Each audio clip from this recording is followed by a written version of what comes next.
FM 104.9. I'm Ricky Gervais, with me Stephen Merchant and Karl Pilkington.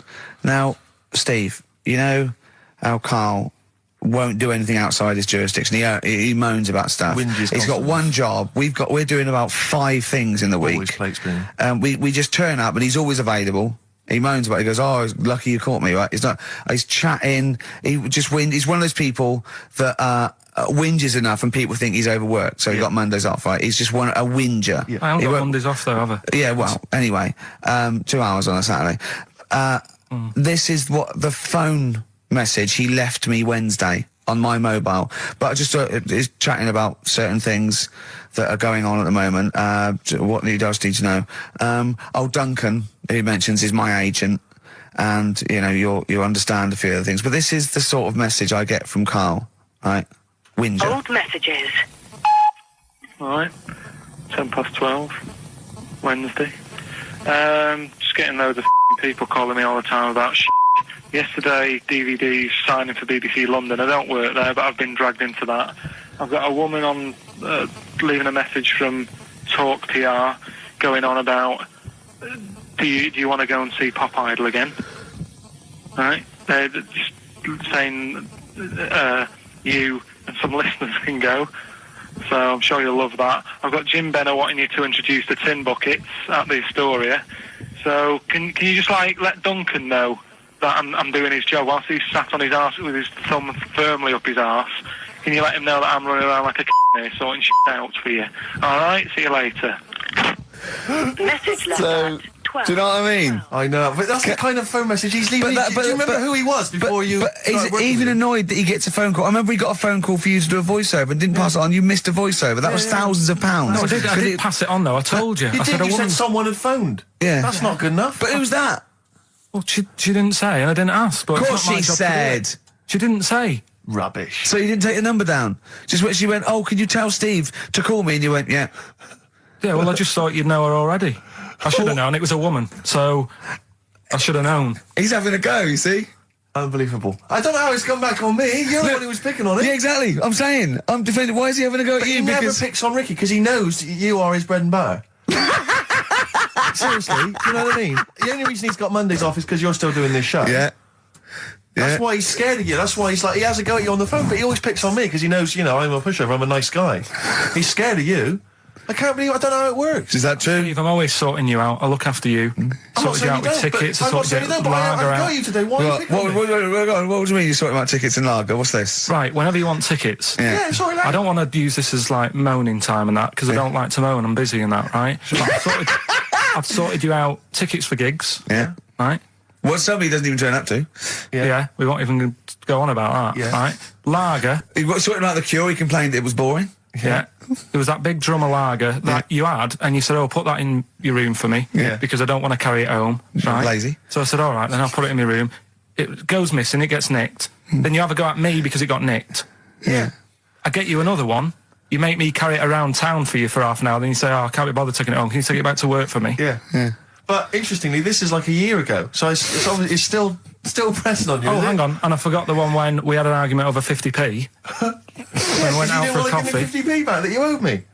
That was the same day you'd given him about 40 quid worth of lager. But see, this is my problem. This was my point at the time. It's not the 50p in terms of money is not what's important. The fact that you think you don't have to give me money back because it's only 50p, that was the point at stake. It's me who makes the decision. Oh, don't worry about the 50p, not you. It's only 50p. I'm not going to give it to you. Do you know what I mean? There's got to be rules, otherwise it's chaos, Karl. Come on, mate. All right? I don't want to fall out about it. No, that's not all right. Should we kiss and make up? Do you want that? Do you want to do It's that? all right. Yeah. Well, should we play a little record and come back to this? Because I can't believe it started with you slagging him off, Rick, and I've ended... Georgie Part 1 and 2, remember? About the gay bloke. Georgie Boy was gay, I guess. His favourite song. Carl's favourite song. Yeah. Right? And I was going, oh yeah, I remember that, yeah. I said about, and I said, did not intend to take his life. He just pushed it when he gets mugged and killed. Do you know what he said? Go on. I was sitting outside, I was singing, he went, well, as I said, they go out too late. They go out too late? He meant gay people go out too late. He went, no, they do. I went, what do you mean? He said, well, they're always out, they go out when people are coming home. He said, if he'd have been in bed by 10, he'd still be alive today. That's a sobering lesson, And he went, Karl. there's one that works here and he's shattered every Monday. Oh, if you're gay and you're listening, just be in bed earlier. Go Yeah. out when sensible people go out. Yeah. You're right, we're not on the continent, Karl, If you're gay and you're not in bed by 10, go home. Yeah. I don't get it. Now, right, okay, it's the film review. Karl, you just tell it from the heart. Tell us what you thought about the film, what you thought the... Can I just ask, is this the first time you'd seen Gladiator? You'd never seen it before? No. Okay. And what were your thoughts? Okay. The film review. Gladiator. It's alright. Nothing great. It's like an old, sort of an old version of Rocky done in the olden days, really. Right. A bloke fighting other people. Sure. How sort of well known is the story? Do you reckon people know the basics? Well, just very quickly, just do the Right, plot. quickly. There's a guy called Max. Maximus, yeah. Yeah. There's Caesar, and there's Caesar's kid, and Max goes to war, sort of wins it, comes back. Caesar says, you're good at what you do. I wish my son was as good as you. So I want you to be in charge when I die. His kid finds out, a bit annoyed about it, kills his dad, because he don't want anyone to hear that he said that, he wants him to be in charge. Yeah. So his kid gets in charge and thinks, I'll show you. You're not going to be king, I am. You're going to be a slave or something. And then, next thing you see is... Sorry, can I just stop there? My only thought is the film's 3 hours long, so maybe we shouldn't go through the whole plot. We've done the first 10 minutes, but Yeah. go on. So, yeah, he's a slave and then... Yeah, but then, that was an interesting bit that I thought, right? I mean, I was watching this with a girlfriend, she was already annoyed because she wanted to watch Friends on E4. Okay. Yeah. It was a good episode as well this week. Was it? Yeah. Don't tell her that. Okay. Right, so she was annoyed and she said, come on then, put it on. And I got it wrong straight away because it says on the back 149, so I thought that was an hour and 49 minutes. It turned out it was 149. No, I thought it was 1 hour 49. Yeah. But it was 149 minutes. Sure. So it overran anyway. By 40 minutes. Yeah. So anyway, the interesting bit was where he was going across the desert on a horse. And I think to show you how long he'd been going across the desert on his horse, he's showing you a shot of the horse's knees and they were bleeding. And I just wondered whether that's what horses do if they run for a long time. Do you know? I don't. Good. Right, so anyway, so he goes on, he keeps going on like this.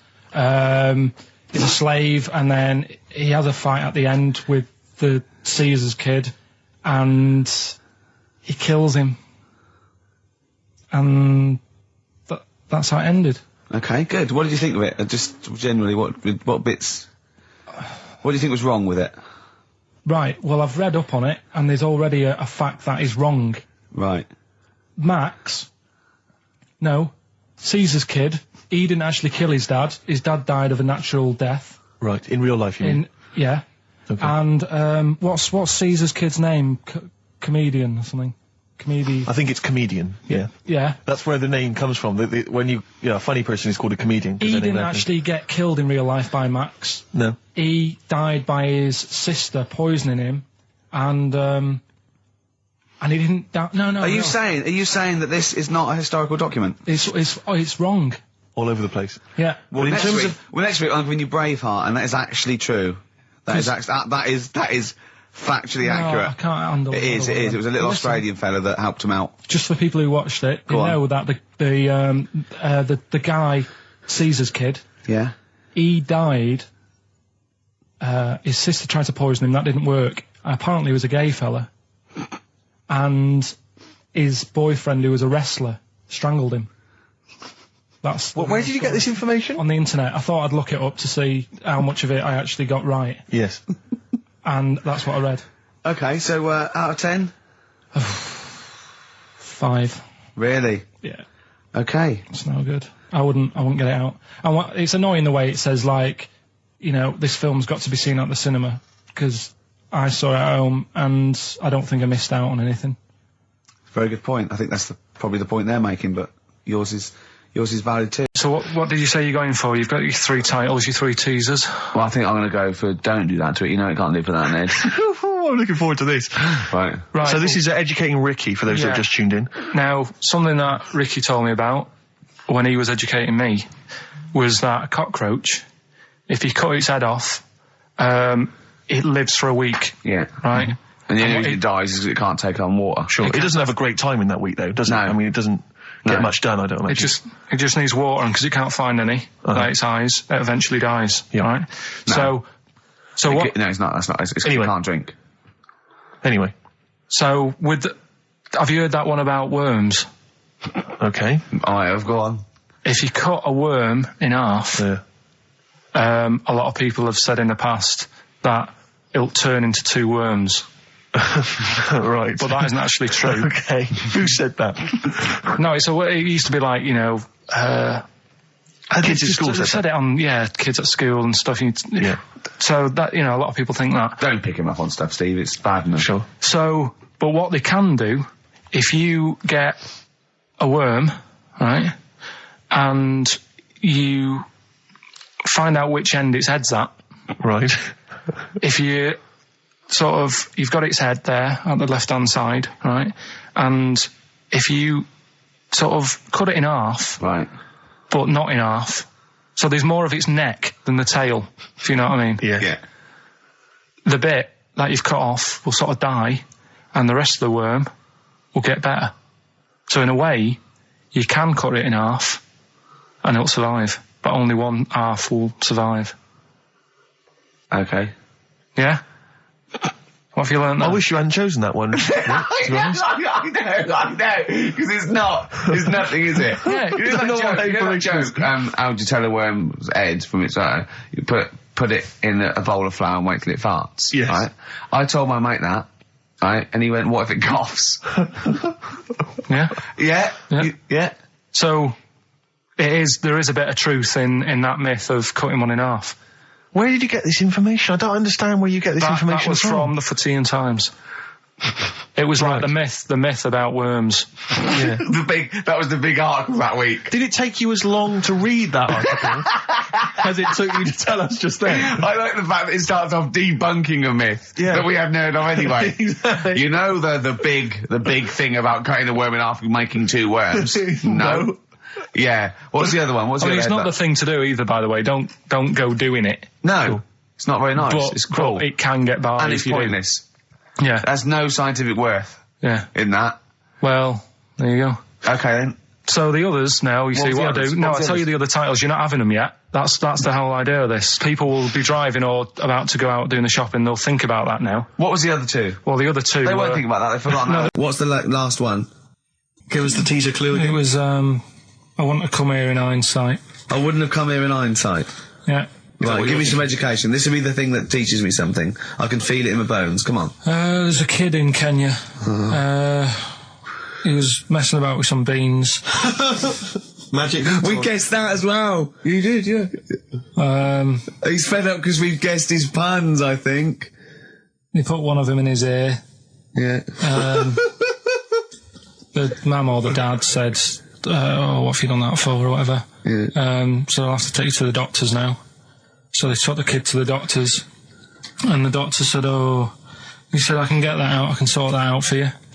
So, he took it out, and the doctor said, right, that's £3.50.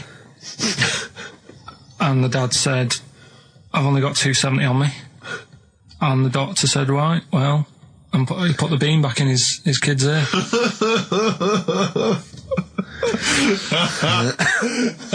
I don't know what to say. I don't know what to say.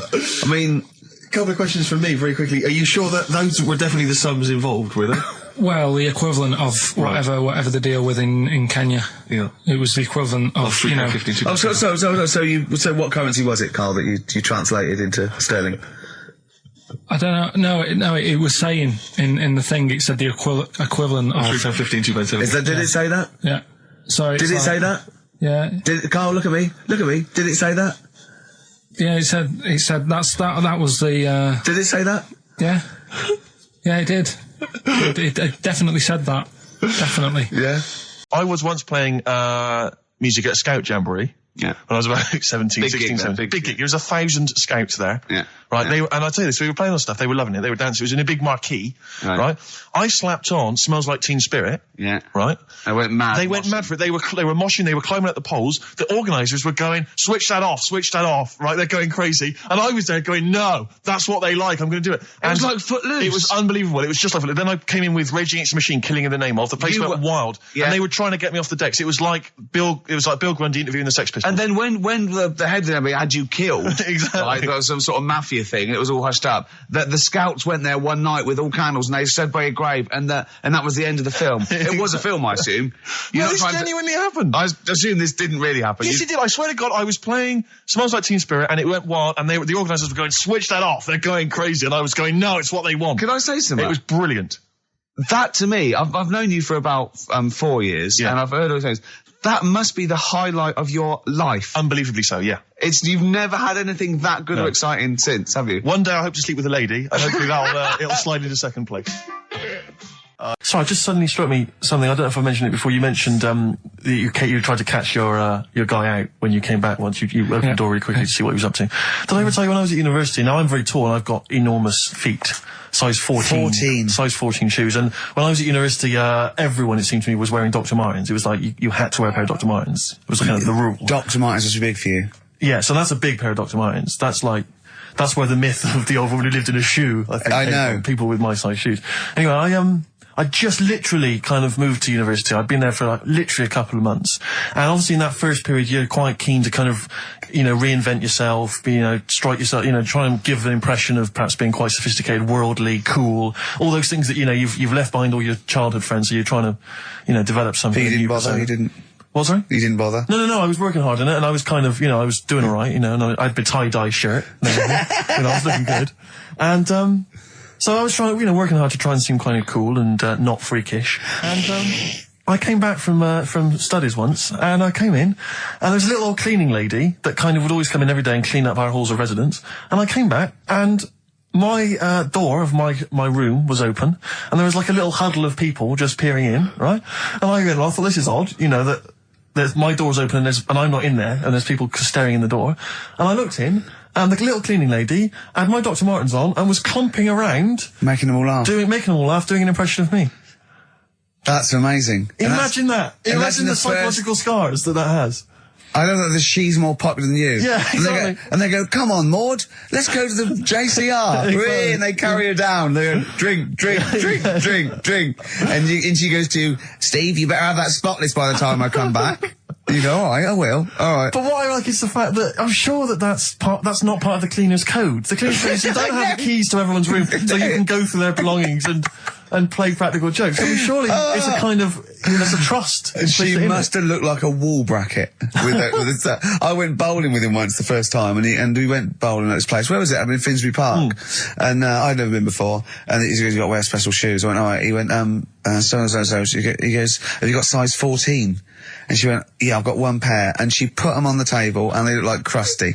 Honestly, honestly, it looked like, it was, I just started laughing because they're so long and thin anyway, and they're multicoloured, aren't they? They're two colours, and it looked like Krusty the Clown's feet. And then this teacher just went, all right, 14, that is big, isn't it? It is a huge size shoe. You're right, yeah. And it was just the one cleaner in them.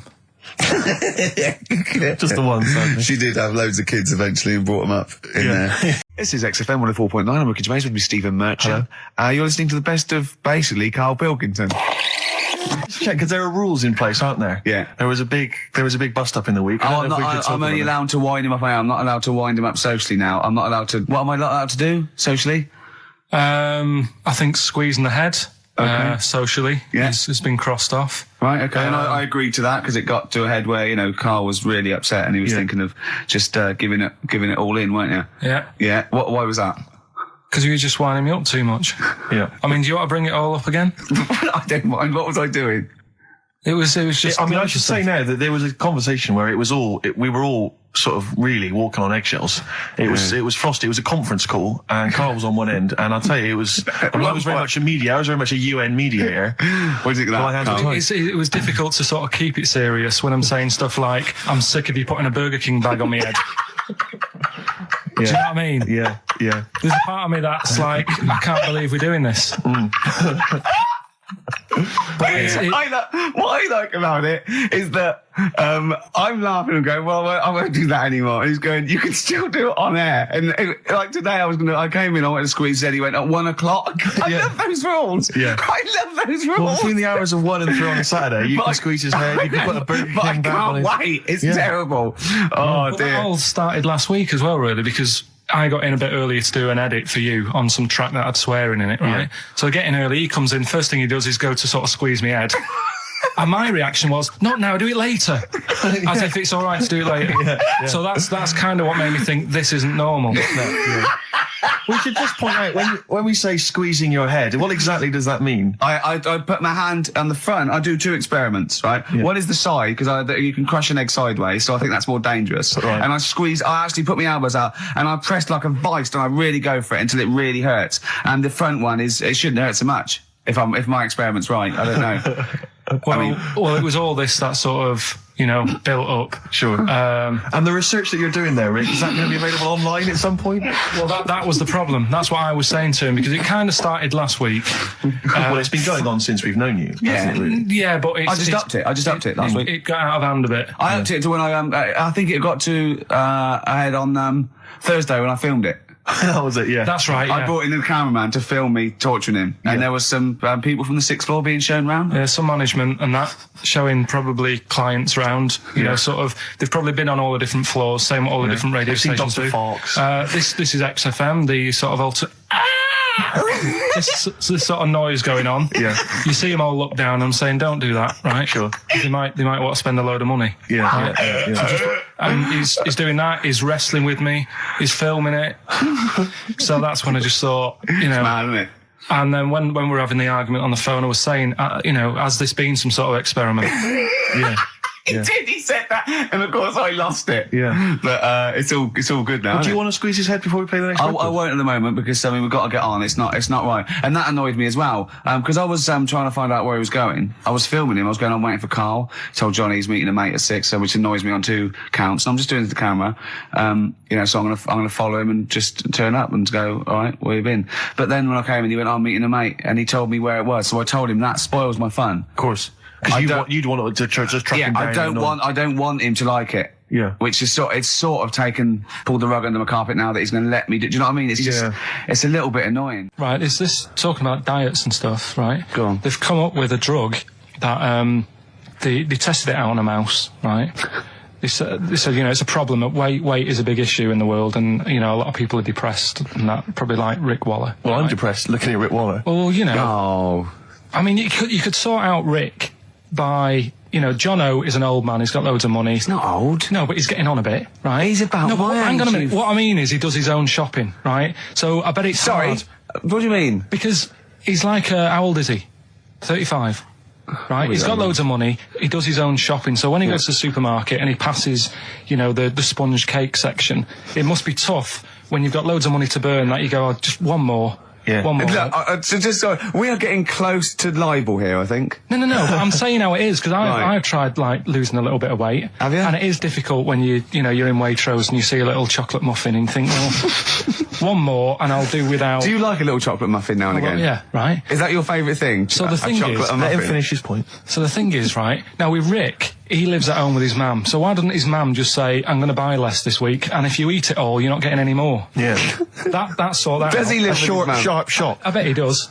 'cause So you don't actually know if this is true or not. No, but anyway, right, so this drug they've come up with, They've tested this on mice, haven't they? They've tested No, I'm worried if they haven't tested it on mice. Thank God for that. It's definitely been tested on mice. Definitely. they fed a mouse a load of cake, Yeah. right, and it went a little bit chubby, and he said, right, stop a minute. And then they gave it this drug that makes you lose weight. Yeah. And its weight went down, but the only bad side effect was its eyes were popping out. Well, that seems to be fine then. Let's give it to Jono. There doesn't seem to be any problem. Let's, Richard gets some of that. Hey, Struth, Doc, look at these. Oh, Jesus, Johnny, your eyes are popping out. That happened to the mice. Sorry? That happened to the mice. But what do you mean? That's the option. What do you mean that's the option? So I love the fact that your choice is either be like a fat, happy man who has the odd sponge cake. Can I just ask Karl how he got on over Christmas? Because the last time I spoke to him, you hadn't bought a present for your girlfriend. I had to say I was on tenterhooks all Christmas. Well, you changed it. After that show, I felt bad, even though I shouldn't have done, because... Because you hadn't bought your girlfriend a Christmas present? I said to you, I booked a table at a hotel in Covent Garden, had Christmas dinner there, which was nice, right? It's good food and everything. Didn't feel like enough to me. Well, then I went out and treated some stuff, and then... No. A couple of days before Christmas, he went... I took Suzanne to that hotel we're going to go to for Christmas dinner. We had tea and cakes. And I went, oh, you treated her? He went, no, she paid for it, but I was just showing her what it was going to be like. That was her extra treat. She paid for it. I love that. Brilliant. Yeah. Well, it was a dear. It was like 150 quid for a meal for two, which is pretty dear. So I'm not going to buy her cakes as well. I love that. All right, love, have anything you want. You pay for your own pudding. I'm not mental. Yeah.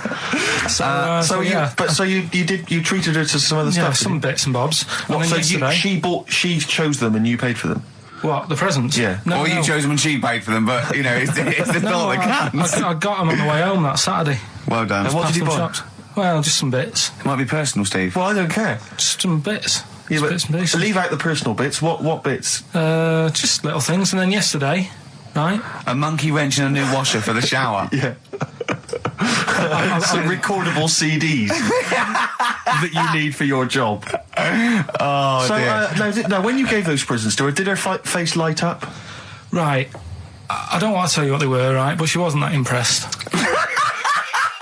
You're going to tell us what they were now, tell us what they are. You even know what they are. She told you on Christmas Day. Hold on, wait a minute. But it doesn't matter what they are. It does matter what they are. It doesn't. It does, Karl. It's you, mate. Of course it doesn't matter. Oh, God! Have you just remembered? Yeah! Right, but there's no need. I've got to tell him, Karl. I really want your permission because I don't want to be I know it's not, but we know it's not that embarrassing. It's really quite sweet. Yeah, but in a way, right, the way I look at it is, right, Christmas, even when I was a little kid, right, is not... Please let me tell him, Karl. Well, let me just tell you first, though. Oh. Let me tell you why I didn't go all out on the old present front. All right. Justify yourself. Right? First of all, I've covered it up since then anyway, right, with that present, because I bought her some shoes yesterday, and she did say, I'll give you the money for them, but when I get home, I said, it's all right. I said, you can have them, right? So not only did I buy her some food on Christmas Day, I got her shoes. She's probably had a And they feel like a horse. Yeah. It's not like, yeah, there you go, there's your shoes, there's your food, right, bed down, see you later. Yeah, but what I'm saying is she's done... fed and clothed Yeah, her. did you comb her hair? She's done well this year, right? So... The thing She's is, done well this year. It's like you're a single parent living on a council estate with a smack problem, and you still managed to buy them some Lego. When I was a kid, right, it wasn't about what you got. I remember one year when I was about 8. Right, Oh, it's going to make me cry, isn't it, this? no, it's not. I'm just saying the way it is, right? I woke up at about 4 in the morning. And I was like, oh, what forgot? And I couldn't sleep. I was that on edge. It's the excitement of Christmas, isn't it? It's like, oh, what's wrapped up? I need to know. Sure. Yeah. And it's the fact that people are saying, no, you won't know until tomorrow. Yes. That annoys you and winds you up. Okay. So I got up at 4 in the morning, Yeah. opened my presents, and then went, right, I know now, went back to bed, had a great sleep. Yes. Right? So it's nothing to do with the excitement of what you get. It's the excitement of not knowing what you've got. And then what happened when you got up to go down with the presents? What you're saying to me is that you could wrap up a brick because the thrill of Christmas is in hoping and being excited about what it is, not the actual gift itself. Yeah. Is that what you did? That's- Did you get a brick? No, let me tell you now what he got. He got her a present, right? And she said, she came. I said, yeah, he got me. It was an industrial-sized packet of condoms. It was a joke gift. No, it No, it wasn't a wasn't joke. a joke. It wasn't even a joke. I went home that Saturday after here, past Boots, thought, might have something in here. They were on, like, some value. Right, you passed them. Were they used? Right, but The anyway. makeup, you passed all the other... Past the feminine makeup, stuff. past the lovely vanity cases. Yeah. The foot spas. Exactly, Yeah, the yeah. bathroom Oh, hold on. How much are these, love, for 100? Yeah. $4.99. Yeah. Do I get them reduced if I buy in bulk? So how many did you buy? What was it? I don't know, probably about 100. Right, okay. And is she allowed to use those with anyone? Did you wrap them? Can she just go out and have a wild Well, time you with don't need them? to wrap. They're already wrapped, aren't they? Oh. And then what did she say when she opened them? I'm No, just- wait. Carl, what did she say? Right, play a record and we'll come back to this. Oh, you're worse than my father. That's genius. Made famous, of course, by Jimi Hendrix. Yeah. That's All Along the Watchtower, as originally done by Mr. Bob Dylan. On XFM 104.9. So, Carl, just take us through the moment where you gave this gift. Firstly, you went into Boots, right? You thought, all right, 100 condoms, brilliant. Okay, did you wrap it I up? don't know if it was 100, probably 80. Right, okay, yeah. Right. You don't want to go So, mad, do you? Wrap them up. I'm just resting easy knowing that he's not trying to breed. Right? No. Yeah. So I got her them. I got her Grease on DVD because she's Okay. always watching that. Yeah. Right? Yeah. So just think of when her mum said, what did Carl get you? Some condoms and grease. I was going to say, I'm glad he said on DVD. And, she was surprised anyway, right? Because Yeah, I bet she was. no, when she got She was thinking like jewellery. no, So right? that showed her. That surprised you, hasn't it? All right. So hang on, wait a You minute. thought it was a holiday, didn't you? Yeah. Look at your face. You don't know me at all. So hang on. So did you give these on Christmas Day? Right, what happened is she got in from work that Saturday, right? And I said, look under the tree. Knackered. Oh, at least it's Christmas. Yeah. At least I'm going to get a little bit. Yeah, go on. I said, look, you got some stuff under the tree, right? So that Did you give her a surprised sugar her. lump? Right, she was really chuffed with that. But she said she was a bit puzzled because I didn't know we had any wrapping paper, right? So I ended up using wallpaper. You didn't take it off the wall though. You had No, some. it was some left over, right? So she said, why have you used wallpaper? I said, well, I didn't have any paper and you were getting in a bit and I wanted you to have a surprise. So she said, can I have a feel of them? I said, no. Presents. She thought, right, I've got the right thing. Yeah. Right. And then Christmas Day, I said, no, don't get carried away. It's nothing really good. You know, we said we weren't going to buy each other much. So there you go, open them. Yeah, go on. And Can I just ask, had you received your present from her yet? yeah. So what had you received? What did he have? Had some shoes, Nice. right?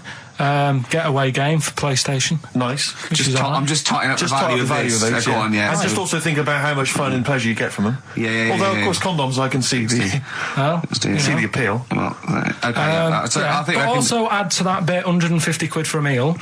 If you're going to start Mind totting up, 150 quid for a meal. I bought her some shoes, 72 quid. Yeah, that was after the event, though. Yeah, didn't they also write something about me bald round head? Yes, perfectly round little Yeah. bald man head. They said so. Because you need to know that when you listen to the radio and that. Really matters what my hair's doing. Your hair, have you given it a little short polish? Because you look like a cue ball at the moment, and you've had a shave in it. I've never seen such a round head. It actually looks like a plate with ears. Yeah, well, for those that have never seen Karl, I actually, if you remember, I think he looks a little bit like Mr. Spoon from Button Moon. He does. It does. If you've never seen that show, that's and also he looks like, you know when they say they find with a little 4-foot human and it's actually 500,000 years old and they give it a name and it's the first, Australopithecus into. Right? He looks like one of them as well. Perfectly round little. He is the missing link. He looks half human, half monkey. Because he's got a slight slouch as well. So Yeah, it's I know, like yeah. those pictures where you see it going from an ape to a man. I He's one know. of those in the middle. Yeah, and of course his monkey hands, his hairy little wrist to those skinny little things that you can get oranges out of holes with, and it's unbelievable. Why are you so all shaved and polished and everything? Got a wedding. What? Got to go to a wedding today, so thought I'd, clean myself up a bit. Yeah. Shouldn't he be Shave wearing my a suit or something? No, I'll go home and put something on. Oh, okay. But, yeah, Suzanne said, make an effort. I sort of had a shave and that, and then I came out of the bathroom, she said, oh, your head looks a bit sort of eggish. She's right. She always worries about when I have a shave, because I just, That's your girlfriend, Carl, I know, it's, saying that. Just think. So don't worry about Heat saying it. And funny thing is, it's Boyd Hilton, I think, of Heat that wrote it. And he's got a little bald head. Yeah, no, don't slag him off. Yeah, but on the end of his review, does it say, written by Baldy Boyd? No, because it doesn't matter, it's a magazine. Don't worry about it. Looking forward to the wedding? A bit boring, isn't it? But you gotta do it. They're probably listening. Should we do a shot? No, it'll be a great day for them, but I know what will happen. Suzanne will see, all the fuss and that, and then she'll get ideas and have to let her down and all that. Why is it you don't want to get married again? I always forget. It's just... who's it for at the end of the day? I've been with Suzanne for 11 years, right? Sure. We're happy. Well, I am.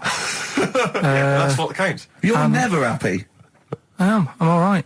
Yeah, no, I know you're happy with Suzanne and everything, but apart from that, you're never happy. You are the most grumpy, moany thing in the world. I mean, I get annoyed, but I'm always happy. I was annoyed here. I was happy coming here, but there was a bloke behind me walking and scuffing his feet. He had a pair of those stupid skulls on, and he was clicking and scuffing. Wear some shoes. You don't have to click. Pick your feet up. Flip-flops annoy me. But I'm happy. I'm just annoyed. You are just like, oh, the world's on me. It's rubbish, this. I know the world's great. It's just sometimes people annoy me by being there, But Steve said I should be locked in one of those towers. An honest mistake by The Bravery on XFM 104.9. I'm Ricky Gervais, with me Stephen Merchant and Karl Pilkington, our producer. Right. In inverted commas, heat put.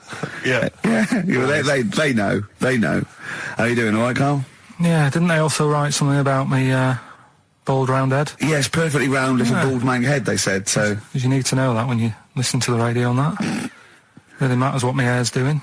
Your hair, have you given it a little polish? Because you look like a cue ball at the moment, and you've had a shave in it. I've never seen such a round head. It actually looks like a plate with ears. Yeah, well, for those that have never seen Karl, I actually, if you remember, I think he looks a little bit like Mr. Spoon from Button Moon. He does. If you've ever seen that show, and also he looks like, when they say they find one with a little 4-foot human, and it's actually 500,000 years old, and they give it a name, and it's the first, Australopithecus into. He looks like one of them as well. Perfectly round little. He is the missing link. He looks half human, half monkey. Because he's got a slight slouch as well. So yeah, it's like those pictures where you see it going from an ape to a man. He's one of those in the middle. Yeah, and of course his monkey hands, his hairy little wrist to those skinny little things that he can get oranges out of holes with, and it's unbelievable. Why are you so all shaved and polished and everything? Got a wedding. What? Got to go to a wedding today, so thought I'd clean myself up a bit. Yeah. Shouldn't you be wearing a suit or something? No, I'll go home and put something on. Oh, okay. But Suzanne said, make an effort. I sort of had a shave and that, and then I came out of the bathroom. She said, "Oh, your head looks a bit sort of eggish." She's right. She always worries about when I have a shave, because I just, That's your girlfriend, Karl. I know. Saying that. Just think. So don't worry about Heat saying it. And funny thing is, it's Boyd Hilton, I think, of Heat that wrote it. And he's got a little bald head. Yeah, no, don't slag him off. Yeah, but on the end of his review, does it say, written by Baldy Boyd? No, because it doesn't matter, it's a magazine. Don't worry about it. Looking forward to the wedding? A bit boring, isn't it? But you gotta do it. They're probably listening. Should we do a shot? No, it'll be a great day for them, but I know what will happen. Suzanne will see, all the fuss and that, and then she'll get ideas and have to let her down and all that. Why is it you don't want to get married again? I always forget. It's just... who's it for at the end of the day? I've been with Suzanne for 11 years, right? Sure. We're happy. Well, I am. That's what counts. You're never happy. I am. I'm all right. Yeah, no, I know you're happy with Suzanne and everything, but apart from that, you're never happy. You are the most grumpy, moany thing in the world. I mean, I get annoyed, but I'm always happy. I was annoyed here. I was happy coming here, but there was a bloke behind me walking and scuffing his feet. He had a pair of those stupid skulls on, and he was clicking and scuffing. Wear some shoes. You don't have to click. Pick your feet up. Flip-flops annoy me. But I'm happy. I'm just annoyed. You are just like, oh, the world's on me. It's rubbish, this. I know the world's great. It's just sometimes people annoy me by being there. But Steve said I should be locked in one of those towers that princesses used to be locked in fairy tales, because everything annoys me. But you're grumpy. I'm not. I'm all right. Oh, right, okay, listen, we better play a record, soon, but, coming up, Steve, I went away with Karl. Okay. It was a little present from Jane. It was a golfing day. I could take someone, took Karl. It was a brilliant day, absolutely brilliant, but it ended with us sort of drinking and chatting and me saying, right, I'm going to bed. Because Karl said the most ridiculous thing he has ever said. Think of that. That's something. Oh, sometimes, Karl, I think you're on another planet. Here's the only ones. Foo Fighters, Best of You on XFM 104.9. I'm Ricky Gervais, with me, Steve Merchant and Karl Pilkington. All right. Karl's had a bad week. I'm going to say it straight away. He tries to rule out stress in his life, but he's had a bit too much stress this week, haven't you? One, a phone call from his mum, stressed him a little bit. Right. Something he said in a magazine about his auntie. Came back to haunt him. With Auntie Nora? Auntie Nora, yeah. Don't name her. Oh, She they knows don't who name she her. is. No. Okay, we won't name her, right? We just say it's the one who farted for 5 minutes and as he saw a skirt when he was young and found it like a split tennis So ball. it could be any of me aunties. We're that coming up, and also a bloke in Times Online, Chris Campling, did a review of the show, Right. and basically said that Karl Pilkington is a creation of Gervais and Merchant. Well, if only that were the case. He said he started off saying he liked the show. Yeah. He was excited. Said it was a good show. A lot of the jokes. I'm already questioning his critical faculties. Yeah, exactly.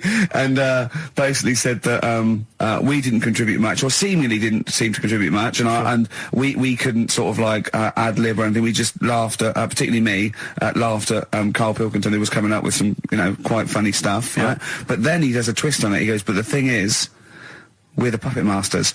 He's a created person. We've created the persona Karl Pilkington for our own amusement. Right. He bases this on simply that we talked about, what was it we talked about? The Chinese not aging well, and Right. he heard him talk about that on my DVD.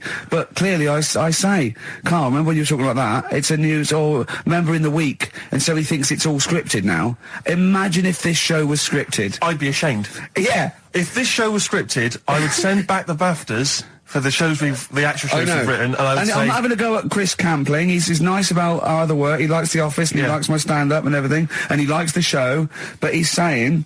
Because we're not spontaneous, we scripted this and invented Karl. So he's like, we've invented another Gareth. If we had created Karl, I would not have squandered a character that good on this poxy radio station. Absolutely. Also, does he know that we spend about 3 months on half an hour script? So how long does 2 hours of drivel? But the main thing is, as if this could be scripted, it's dreadful. It's shocking. Or maybe this is scripted. Hang on, you've lost me there. Let me just check the script. Maybe Chris Campling does not exist. Maybe I've made him up. I don't know what to believe. See, the name doesn't wash with me. What was his name? Chris Campling. Sounds odd. That's something that I made up, isn't it? Campling's almost like a joke. It's almost like a gay name, isn't it? Oh, he's a Campling. See, I think this is scripted. Yeah. I think I've probably made this whole link up, and Karl is a creation. Campling, that's not a real name. I made it up. I should have come up with something better. Yeah. Sorry. Forever Lost, the magic numbers, and the magic number is 104.9. XFM. I'm Ricky Gervais, with me, Steve Merchant and Karl Pilkington. Right, 2 more shows. 2 are off air for don't know how long. Is that 2 more including this one? Yeah, no. 2 more after yeah, this one. No, it's this is one, and then there's another one. Right, 2 and more that's shows. the last one. There's Okay, 2 right. more shows, yeah. Including this one. We're starting now. Starting now, it's 2 If more I'd have said this at the end, it might have been ambiguous, That was but I've why said I it at was the beginning, there's 2 hours, that's a whole show, Right. so there's 2 more shows. 2 more shows including this one? Yes, well, Okay. obviously. So 1 more show after It's this only one. 1:05. After this show, 1 more. Yeah, one more, yeah. Next week there's 1 more show, that means 2 altogether. Oh, no, it's only 1 more show. Good night. Okay. Now, it better be a good one, Karl. Have we got Rockbusters? Yeah. To win those prizes? Check. Have we got Monkey News? Check. Is it a real Monkey News, or is it something that's is. slightly made Always up that is. you... What? Always is. Check. Okay. Knob News? Yeah, we've got a bit of knob news, yeah. I'm worried that Knob News, because it's only about penises, is a little bit sexist. Have we got any fanny facts? Can we sort that out for next week? I don't want to alienate our female audience. Welcome to Minge London. Good, I'm glad that's that. Well, brilliant. We've got a song with a story. Yeah, doing that. What is it? I don't want to sort of tell you what it is yet, because the song isn't that great. Do you know what I mean? It's good. not a song Good. that's like an XFM song, but every time I hear it on, say, like Magic or whatever, Yeah. I have an argument. 105.4. Yeah, I have an argument with Suzanne that, you know, what I think it's about, and she says, don't be stupid, it's not about that, and I'll say, no, it is. And so we're going to decide who's right. Yeah. Well, I don't know what song you're talking about, and I don't know what the argument is, but Suzanne's right. Definitely. No doubt about it. We'll have a listen, but I'm hoping that once people sort of listen to it again with my thoughts, every time Well, I hear this it, song sums up what people should think of you. It's don't believe a word. All right? That's the sort of links I'm capable of. If that doesn't bag us as Sony, then nothing will. Landed, Mr. Ben Folds. We've landed on XFM 104.9. Ricky Gervais, Steve Merchant, and little Karl Pilkington, and his magical little manky, round, baldy head. He was described as wacky mank in one of the papers this week. Really? Brilliant. Well, remember we were talking about it last week about he came round to my house and I popped out my Mr. Johnson to take a little look at. And his two that made daughters. the papers. That made the papers. Wow. What paper? It wasn't front page of the Times. It must have been like the Daily Star or something. Just squeeze Live 8 in Yeah, the second, yeah. on the second page. Yeah, so wacky mank. Wacky Mank. That's Wacky great. Mank. Wacky Mank. We had an email from someone that reckons they remember you from body popping round Salford Way. Yeah, Eccles Precinct, apparently. You know that, don't you? I wasn't doing it around there, though. Well, what do you mean? I was around Stretford. Arndale. And what were you doing? What sort of body popping was it? Just a bit of everything. Caterpillar. A bit of moonwalking. Do you have a little piece of line there you used to carry around? Well, mates had that. Right, you didn't Borrowed bother with theirs. Borrowed theirs. Were you any good? You weren't breakdancing, well, you weren't spinning on your head and stuff, you were more body popping. Well, I hope he wasn't spinning on his head, because you know that can sort of give you little brain damage and things. Well, it can give you brain damage. Also, it can wear your head down, and also it makes your head perfectly round. Yeah. Because the gravity is pulling on But all if you keep on doing it, obviously it's going to wear your hair out, yeah. So you become sort of like a... Stupid, bald, and roundy headed. Yeah. So I very much doubt that you did do any of that. Did you, Karl? Didn't do any of that. Well... So you're shooting off in a minute, aren't you? Well, yes, because we were trying to make poverty history, Karl. Yeah. People are making poverty history all over the place. They're putting on a wristband, and it seems to be working, because I haven't been poor for ages. I haven't been poor. And Alex had a stop bullying. Alex was wearing a stop bullying wristband, and as he himself said, he seems to have sorted that out. You haven't been bullied I for haven't been ages. bullied for years. So wristbands work. I saw one in a shop window the other day which said, stop child abuse. And I bought one, obviously, because a lot of people say, you know, does it make a difference? But it was only £1, and I'd only spent it on kiddie porn. So, you know, I think I've made a little difference there, in a small way. On a serious note, though, I like the idea that stop child abuse. If you're a paedophile and you're walking along the street in your Mac, right? You got a puppy in one hand, a bag of sweets in the other, and you see this wristband, and you go, "Oh, stop it." Oh, okay then. Yeah, I hadn't thought before. That's what I think. Okay, fair enough. Yeah, well, I won't be doing that again. Yeah, he was hanging around in Topshop for unsavoury reasons. He saw them in there for only £1. Karl, we haven't got long, have we? We've got an hour and a half because we've got to shoot off. I've got to shoot off down to Live 8 and introduce Rem. So we got a lot to pack in. We got the Rockbusters, and then we give away. I just saw those. I'll finish the sentence in a minute. I look forward to it. I'm getting excited. Yeah. I'm getting excited. So we got so much to pack in. I haven't got time to finish all my. So listen, right? You know the things we're giving away: the signed little Homer, the Nigel Tufnell thing, and the Flanimals. Right? Looks brilliant. They've done a brilliant job. The people here at XFM. So take back all you were saying about them, Karl. And also, we should say as well, you've still got a chance to win that, because if you get today's Rockbusters, you go straight into the hat for the big draw, so you've still got a chance to win all those top prizes. Play a record. Bit of monkeys. Yeah. Me and Karl went out, right? With me and Jane, Karl and Johnny and Gigi, wasn't it? Gigi, Is it important to win? No. Okay. But we're walking on the street. Karl was there, though, and he can back me up on this. We had a curry. We wwere walking back, and this little funny homeless fella, didn't he? He, I got to tell it before I go, didn't he? Yes. He came up to me, right? And he recognised it. And he came up to me and he went, he said, I've just nicked 5 of your DVDs from HMV. And he shook my hand. He was so happy with it. And I went, right, excellent. He went, all I do is I just swing the bag over the top. Like that when I'm going out, and he had a bag full of DVDs, didn't he? And he was so pleased to tell me that he'd stolen That great. He said they're going like hotcakes. Yeah, he said they're going up, of course they are. Yeah, you're nicking them. I know. We get paid for them, though, don't we? So not the stolen ones. Don't we? No. What do you mean? Did you sign them for him? I know you would, you idiot. What? So he just nicked 5. Yeah. Well, Yeah. you say he was homeless, was he? Well, he don't know, maybe. No. Surely, how would he have seen the show? He'd just walked past Curry's one morning. Dixon's. Yeah. Yeah, the telly idea. Seen a trailer for it. Thought, interesting. I don't know if he was homeless. I didn't go into his home Sure. life. He shook his hand though, and But he made Karl look smart. Do you know what I mean? So, how does he sell them? Where does he sell them? Does he go to people and go, do you want an Office DVD? They're not nicked. yeah, £4. yeah, exactly. I think he's stolen. No. No. What happened is, it's this plane, right? Aeroflot, I think it is, Russian airline.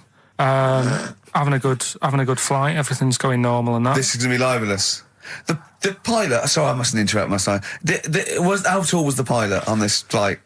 Okay, listen, we've had a few complaints. People saying, don't interrupt Monkey Steve. News. Okay. Don't interrupt Monkey Okay, I News won't halfway then. through. It's like the Okay. weather girl complaining whilst Trevor McDonald's doing... Okay, all right. Go on then. All right, so the flight's going well. Food's been served and all the rest of it. Anyway, someone gets upset about not having many nuts. Right, they've not got enough nuts. They hand the nuts out and that. One of the sort of passengers is going mental because What's he saying?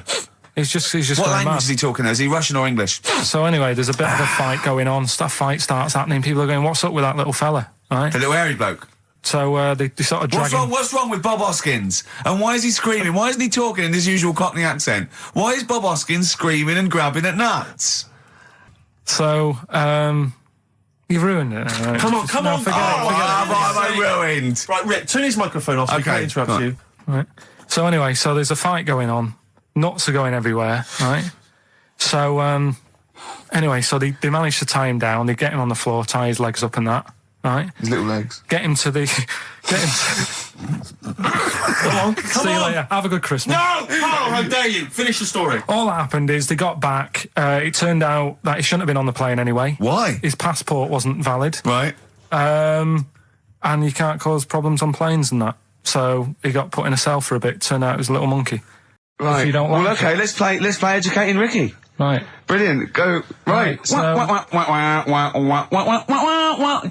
Ding-a-ling-a-ling-a-ling-a-ling. Educating Ricky.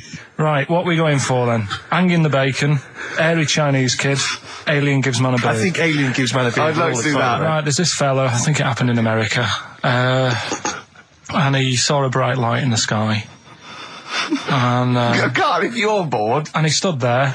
This is a true story, is it? Yeah. He stood there, Yes, of course it isn't, Steve. and he saw this bright light, and it came closer and closer, and it was a UFO, right? Yep. And he looked at it, and it disappeared, right? And he gets back in his car, He looks in the mirror. and he looks in the mirror. Yep. He's only got a beard. He has. You sure it wasn't someone else who got in the car and he was still standing out there? Right? What? And it turned out, Yeah. he got home and said to his wife or his girlfriend, it's a bit weird. So I just got out of the car to look at a bright light, and I got back in the car, I grew a beard, and she said, never mind your beard, where have you been for 3 days? And what had happened is... He passed out because he was pissed. No. The UFO had taken him for 3 days. Yeah. But he'd only thought that he'd only looked at it and it went away. Yeah. But what had happened is, he yeah. took him and Yeah. he grew a beard because he hasn't had a shave. Right, okay. I mean, was Will Smith or Tommy Lee Jones anything to do with this at all? Did you see this on a video maybe and thought it was an educational film? No, it's from a book that some kind person sent in to me. Here. Can I just ask again, just again, I'm just throwing this right back at you. Do you think there's any other possible answer here? Right? A man is absent for 3 days from home. He's the grown a length beard. of time that it could take to grow a beard, lest we forget. What if he hadn't actually seen a bright light in the sky? What if he was he'd been lying? What if drunk? he was lying? He'd got knocked unconscious. He'd had a car crash. Just any lying. number of other No, things. just lying. Or he was just lying. Yeah, he'd been on a bender, getting pissed for 3 Yeah, days and that with was his his mates. excuse to his wife. And they went, Dennis, what are you going to tell your wife? Well, wait a minute. Wait a minute. He's not going to believe I was out with you, lads. Just say you're only away for a minute. No, I wasn't away from it because of the beard. Oh yeah, look, it looks like you've been out for 3 days. Well, we have. That's Exactly. right. Okay, we've got to cover that then. Alien abduction. Great one. Okay, let's try that. Do you see? That's a little scenario there that could have been played. So, when you say educating Ricky, what have I learnt from this? Never listen to you again. That's all I've learnt so far. Never listen to you. Yeah. Back in 1945, You looked up the date. got a specific date. Wow. mate Jonathan sent this one. You know him as well. It's a lad at the BBC, right? He emailed this one in. So thanks for that. Chicken. It's called Mike. There's a chicken called... Sorry, I missed a bit there. There's yeah, a chicken called Mike. chicken called Mike. Okay. Right? Yeah. What happened was, it was living on a farm, right? Loads of chickens knocking about. And the owner of the farm is like, getting ready for tea, and his wife says, go out and get a fresh chicken, because my mum's coming round. So he thinks, well, I want to get a good one in, because I want to impress her. Cause back then, even then, they wanted to impress the mother-in-law and that. So they said, all right, I'll just nip out and get one. So he sees Mike, chicken, running around. Is this during the war or after the war? 1945, I'd say that was after. No, it ended, It ended in 1945. Yeah, Okay. September, go on. So, chicken's running about. He thinks that one, that looks all right. I'll have that one. Mikey. So he picks it up, and he cuts his head off. Oh. Puts it on the block, cuts his head off, runs about a bit, like they do. He thinks it'll stop in a minute. Keeps running about. And what's going on here? Right? He's now like chasing the chicken without an head. Yeah. He's saying he should die in a minute. Anyway, doesn't die. Chicken's walking around with no head. Lives for 18 months. Yeah. Chicken with no head. Yeah. What do you think of that? Well, I'll tell you, I've heard this story before, Rick, and the explanation, as I understand it, was that certain vital cords, spinal cords, weren't severed when the head came off. So that was why it continued to live. Yep. I don't know if that sounds plausible. It's fine. Absolutely fine. How did it take on protein and energy? The fella who owned it, he said, well, hang on a minute. He said, I could kill it now. But I've got a wonder chicken here. But he's thinking, it must really want to live. Sure. Right? If it survived that, I've got something here. Yeah. So what he does, he gets a little eye droplet thing that he used to use on it. Obviously not anymore, right? And he filled it with grain and water, and it had a big hole in its neck where its head used to be. And he Incredibly. and he dropped. You know what? There's. I mean, that is possible. Then, if it, without infection, without infection, if he was taking on things, it is possible, right? Why? Why what? Why did he do it? How cruel is that? I mean, it's not cruel because the chicken obviously, He said if he thought it was a bit fed up, he would have killed it. He said, but it was running around quite happy. Well, it wasn't fed up at all because it had no brain. Well, What do you mean? Wow. I'm just saying what. It was nothing. It was just sinew and nerves and electrical impulses breaking down energies, right? That's all it was. It didn't have a brain. So it was, but I'm worried about the psychology of keeping a pet without a head. I'm worried more about what the farmer was thinking than the chicken. I tell you this, the question I'm asking is, was the mother-in-law impressed? I mean, that's why he set out. That's why he set out to shot Mike's head off. This is lovely, but it's just the head where you don't kill a chicken like that all at once. I thought we were having chicken for dinner. Come and look at this, running around the yard. Yeah. Oh dear. So, there you go. You've learned something there. Yeah, I have learned something. Yeah. Yeah. So. One more. That farmer, I've learned that farmer was very strange indeed. Yeah. There you go. I have to say, to be fair to Karl, I have a feeling like when I read it, the reason he kept it alive was as a novelty. He got charged people to come and see the incredible headless chicken called Mike. Right. So, here we are. That's great. You were filling in a form, weren't you? It was all like your girlfriend thinking you're a div. And it's happened before, isn't it? Because she came home and you'd filled out a form to get a job once, hadn't you? Yeah. What was that for? Granada Telly. And on it... Well, let Karl explain. Yeah. You see, this is what annoys me with job applications, because rather than just saying, do you want the job and what can you bring to this business? Yeah. Do you want the job is a good one. Because the thing is... That's sort of the one for the boys. No, listen, right? Because if they say no, I don't think they want the job. Yeah, but listen. Go on. I mean, I presume with what you do, you have to take people on and stuff. What, in a fight, you mean? You know what I mean? Yeah. And I think it's more important that you're willing to graft and put the hours in. Sure. Than say that, you did well at school. Yes. Sure. Because if I wanted to, I could have done well at school. Of course. I just didn't want to. Yeah. So where's this going? So you had the application form. So when it came to the qualifications bit and that, I couldn't fill them in because I didn't have my qualifications. And it was also asking about your languages. And I put down English quite good. English quite good. And his girlfriend came over and seen the form that he'd sent off. This was a copy of it. Yeah. And so she went, oh, you know what I mean? So that's what started, you know, the disappointment. So they're going to get that and think that you're not English. I don't think I've got it. It was ages ago. Right. How long ago was it? Oh, well, it was when I was still in Manchester, so 5 years ago. I don't think you've got to know. No, I think you'd... There could be a long list. I mean, there's probably a lot of admin problems in that organisation, but they probably... But what I meant by it is that, you know, I can speak English, but I don't know all these long words that people use all the time. Yeah. Oh! Okay, it's the film review, Carl. You just tell it from the heart. Tell us what you thought about the film, what you thought the... Can I just ask, is this the first time you'd seen Gladiator? You'd never seen it before? No. Okay. And what were your thoughts? Okay. The film review. Gladiator. It's alright. Nothing great. It's like an old, sort of an old version of Rocky done in the olden days, really. Right. A bloke fighting other people. Sure. How sort of well known is the story? Do you reckon people know the basics? Well, just very quickly, just do the plot. Quickly. There's a guy called Max. Maximus, yeah. Yeah. There's Caesar, and there's Caesar's kid, and Max goes to war, sort of wins it, comes back. Caesar says, you're good at what you do. I wish my son was as good as you. So I want you to be in charge when I die. His kid finds out, a bit annoyed about it, kills his dad, because he don't want anyone to hear that he said that he wants him to be in charge. Yeah. So his kid gets in charge and thinks, I'll show you. You're not going to be king, I am. You're going to be a slave or something.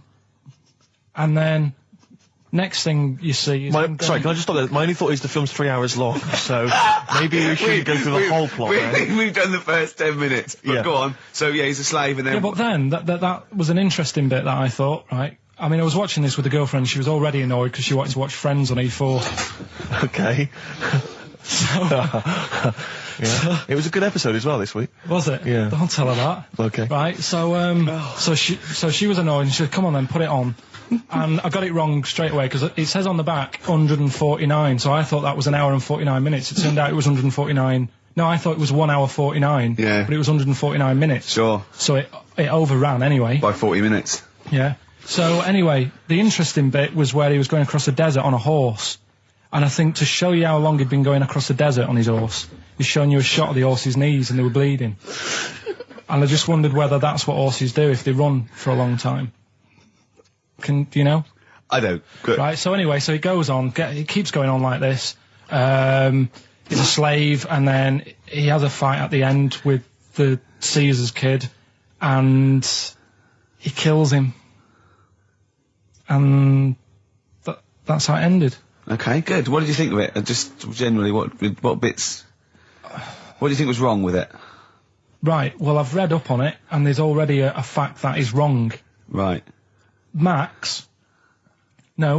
Caesar's kid, he didn't actually kill his dad. His dad died of a natural death. Right, in real life, you mean? Yeah.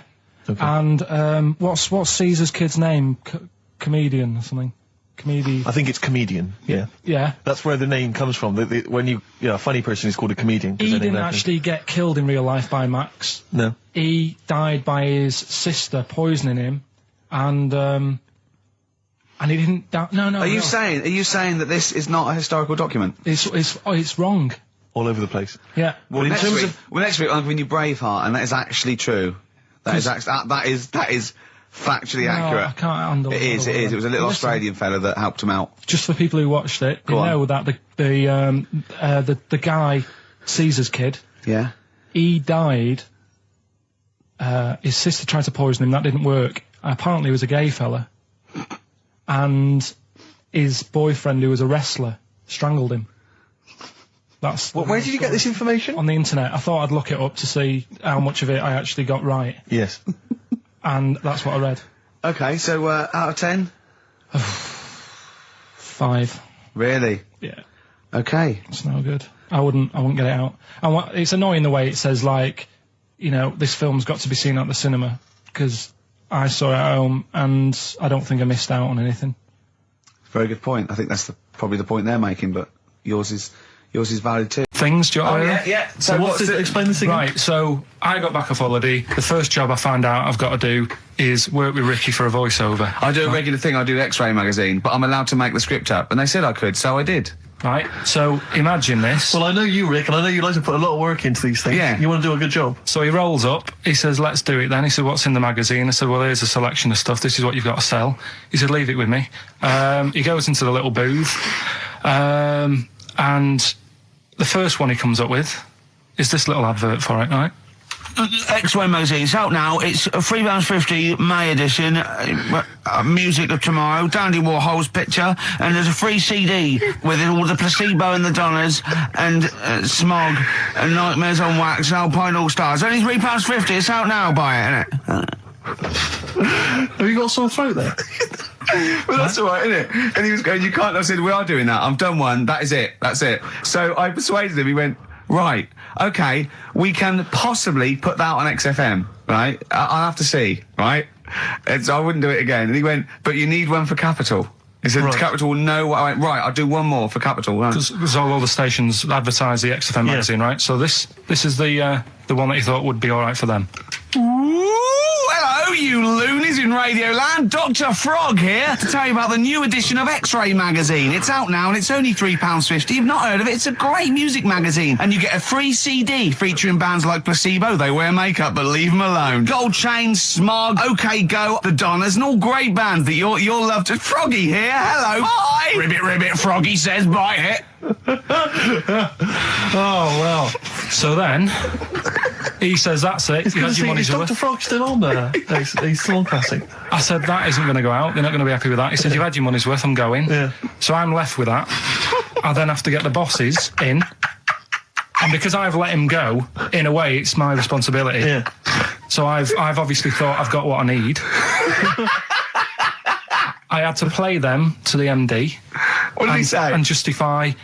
Well, I was sort of thinking if I laugh, he might go, well, I don't get it, but he finds it funny. Oh, brilliant. Well done. So I was laughing, he was sort of thinking, you know, Excellent. is that it? Brilliant. When do they go out then? I think one of them's going out at the moment.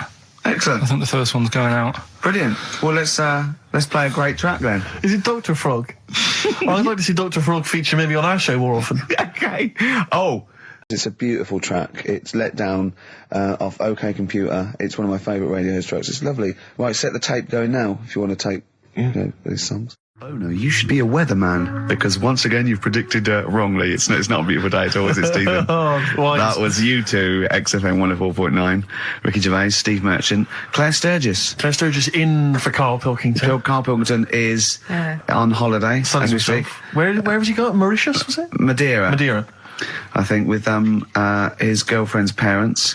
You remember last week he was worried they'd never been abroad, and her dad was saying what's the way to pack tea bags. Yeah. Carl's going, you get him over there. And he's going, we'll put him in a jar. He goes, put him in a jar. I phoned him up in the week just before he went. I think Friday, said have a nice time, and out Sunday, and he said, guess what he's doing now? What he said? He's packing margarine. Oh, of course he is. Oh, bless him. My dad does that. My parents always take tea bags wherever they're going.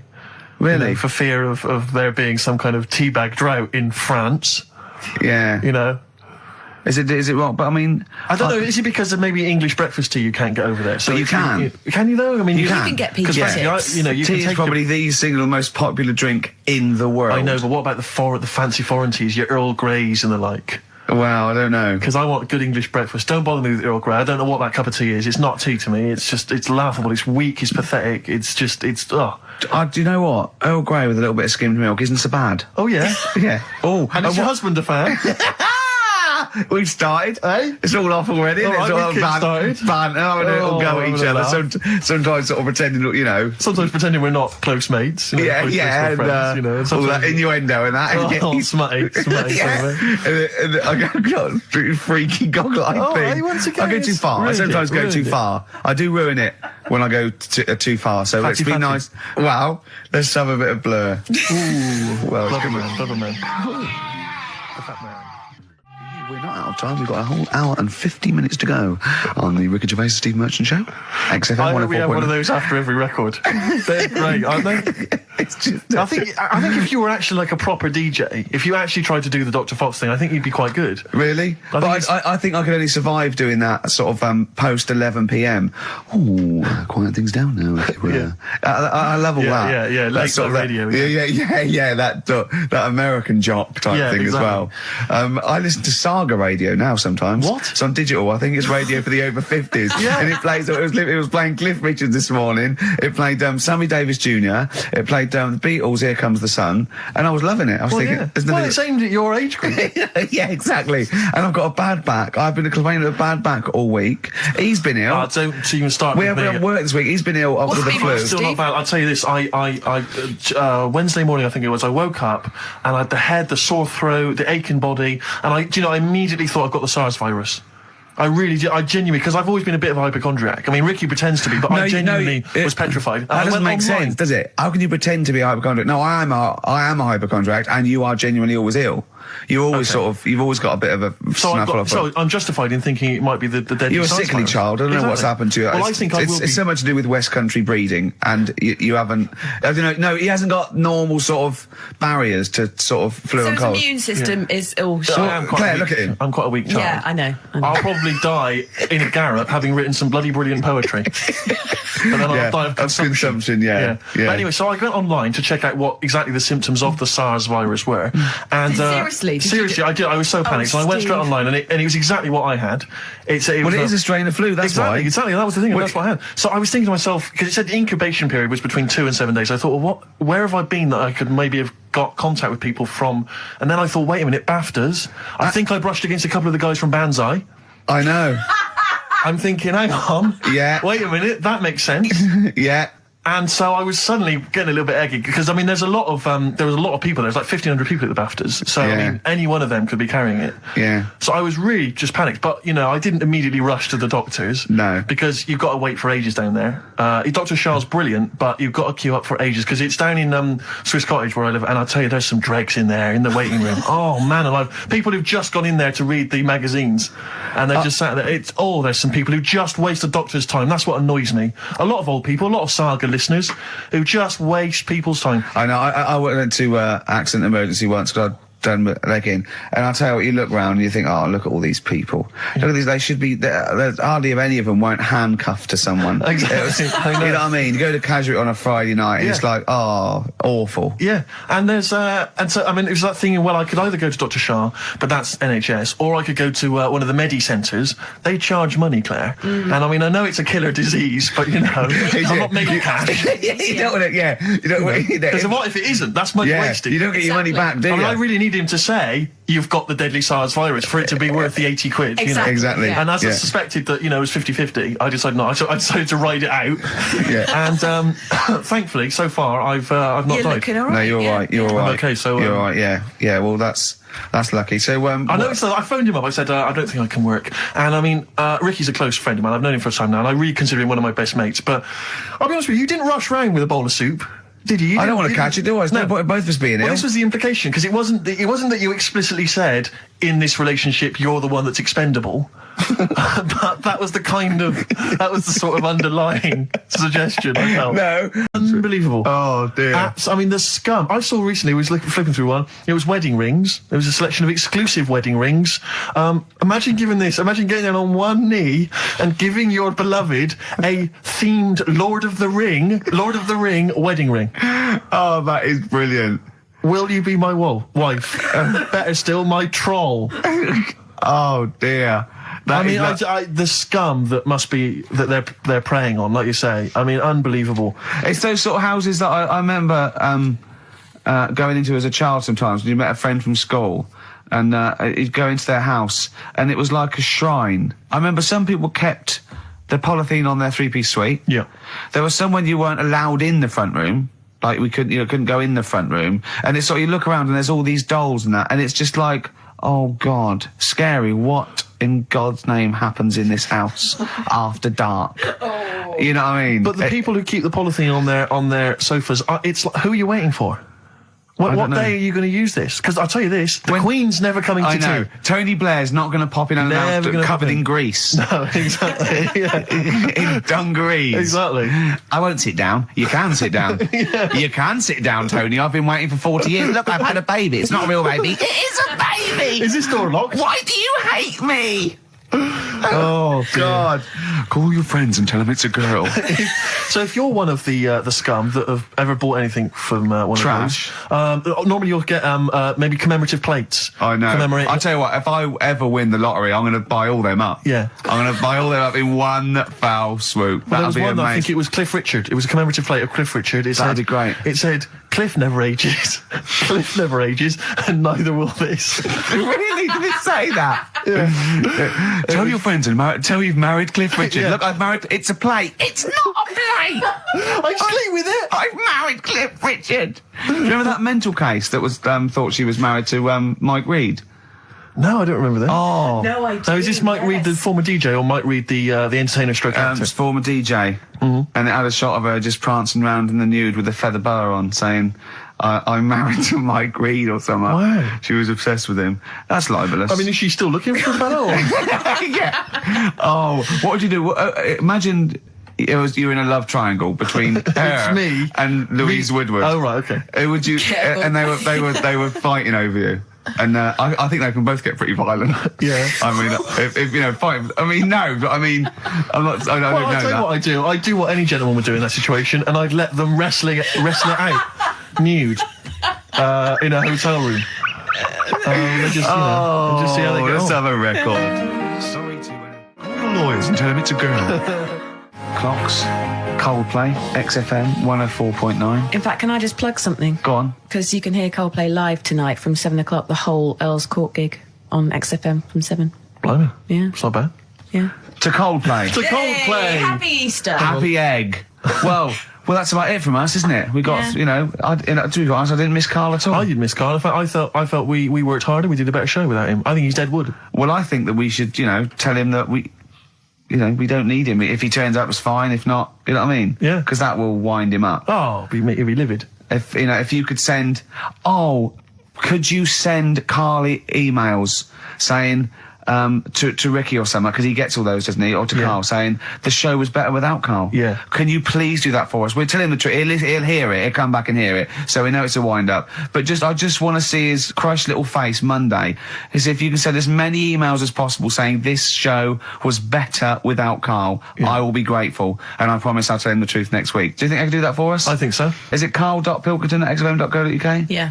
And it's Karl with a K. Yeah. Karl with a K. And send some to me, because he'll read those next week as well. Yeah. Ricky.gervais@xfm.co.uk. Yeah, In just fact, say it was. send some to me as well. And Yeah, pass them and on, just yeah. pass them on, yeah. And to the head of XFM. Oh, what's his? What's his one? Yeah. Because we won't get in trouble, because obviously Andrew's listening, so he know it's a joke. But Andrew.phillips@xfm.co.uk. in fact, could you send a marketing load? manager Charlotte Sousson at Yeah, XFM. Andrew.Phillips, just saying it's so much better without Karl, because it's got a bit self-indulgent. He just does his same old stuff about Auntie Nora farting, and it's not big and it's not clever, and the man's a fool. Yeah, So if you do something like that, make stuff up as well. Thanks very much. Happy egg. Happy egg indeed. Can I just end with a tune? Yeah, absolutely. Ed Harcourt. I don't know if you've listened to his current album. Yeah, but new there's album some, sounds good. some nice treats on there. And this is one called The Birds Will Sing for Us. A nice way to end. See you later. Cheers. Happy Easter. Do the email thing. Egg. Do you remember the John Wayne Bobbitt story? Which Yeah. it always seemed odd to me. My ears pierced. It's a bit more of a bigger operation to put them back. So doctors are probably making sure that he's just Sure, absolutely. if you've had the top half done, you're not going to go back on what you've said. But no, what's the top half being done? I could get you breast implants, give you a bit of hormonal treatment. Now and that you would be a great idea for next week. and you could reverse it. What you can't do is grow a knob back. Well, you can. Last week you were talking about growing one on your arm. Yeah. We've done that. We can, so that is possible. But the thing is, the truth of it is, I think I do know about this story. I think it was a television programme called There's Something About Miriam. The conceit of which was that this pre-op transsexual So I guessed that right, yeah. was masquerading as a woman, Right. and various blokes who didn't realise that this was a man had to I've heard try about and this. seduce her. And when they found out that it was actually a bloke, and a lot of them had kissed agree. her, they refused to let it be shown. I and there was a big agree. I agree, outrage. though. That's just terrible. Yeah. That's It's deceit. absurd. But I mean, you know, that's awful. I hated that. You know, who's the biggest, most professional person in radio? It's probably Terry Wogan, isn't it? And it was you that said you can't tell what the sentence he's saying because he keeps going up at the end before. But he and never. after. There's never any Whatever, punctuation. Yeah. So he'll just segue from one point to the next. So he'll be like, going on my holidays, Friday. We're having a lovely time, says Mrs. Dorothy Sheehan of Westminster. I'm thinking of going to Greece. Oh, and it's halfway. So he's got his knobs, but he's still got the tits. Yeah. Typical. Oh, hello, Paolo. Do you want to come into my club to see? Yeah, I'd love to go. Britney Spears, I'm a massive fan. Yeah, well, it doesn't start for a while. It's it's only about 8 o'clock, and you know you're not going out for hours yet. No. 8 or 7. But might as well watch a bit of telly. We've got FA Cup final. Ooh. Oh, yeah. Just that's a good one, isn't it?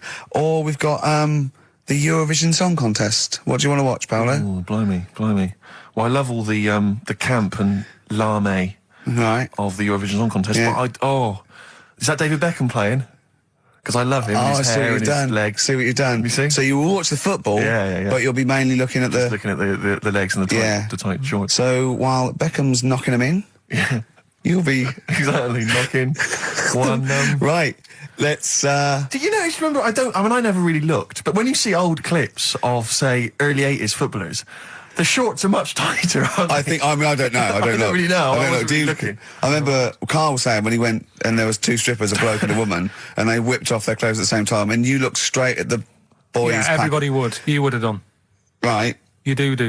You do. You look at his doo-doo. What do you mean? You look at his doo-doo. No, What? I'm just saying. If you were there, you would have done the same. 2 people on the stage. Yeah.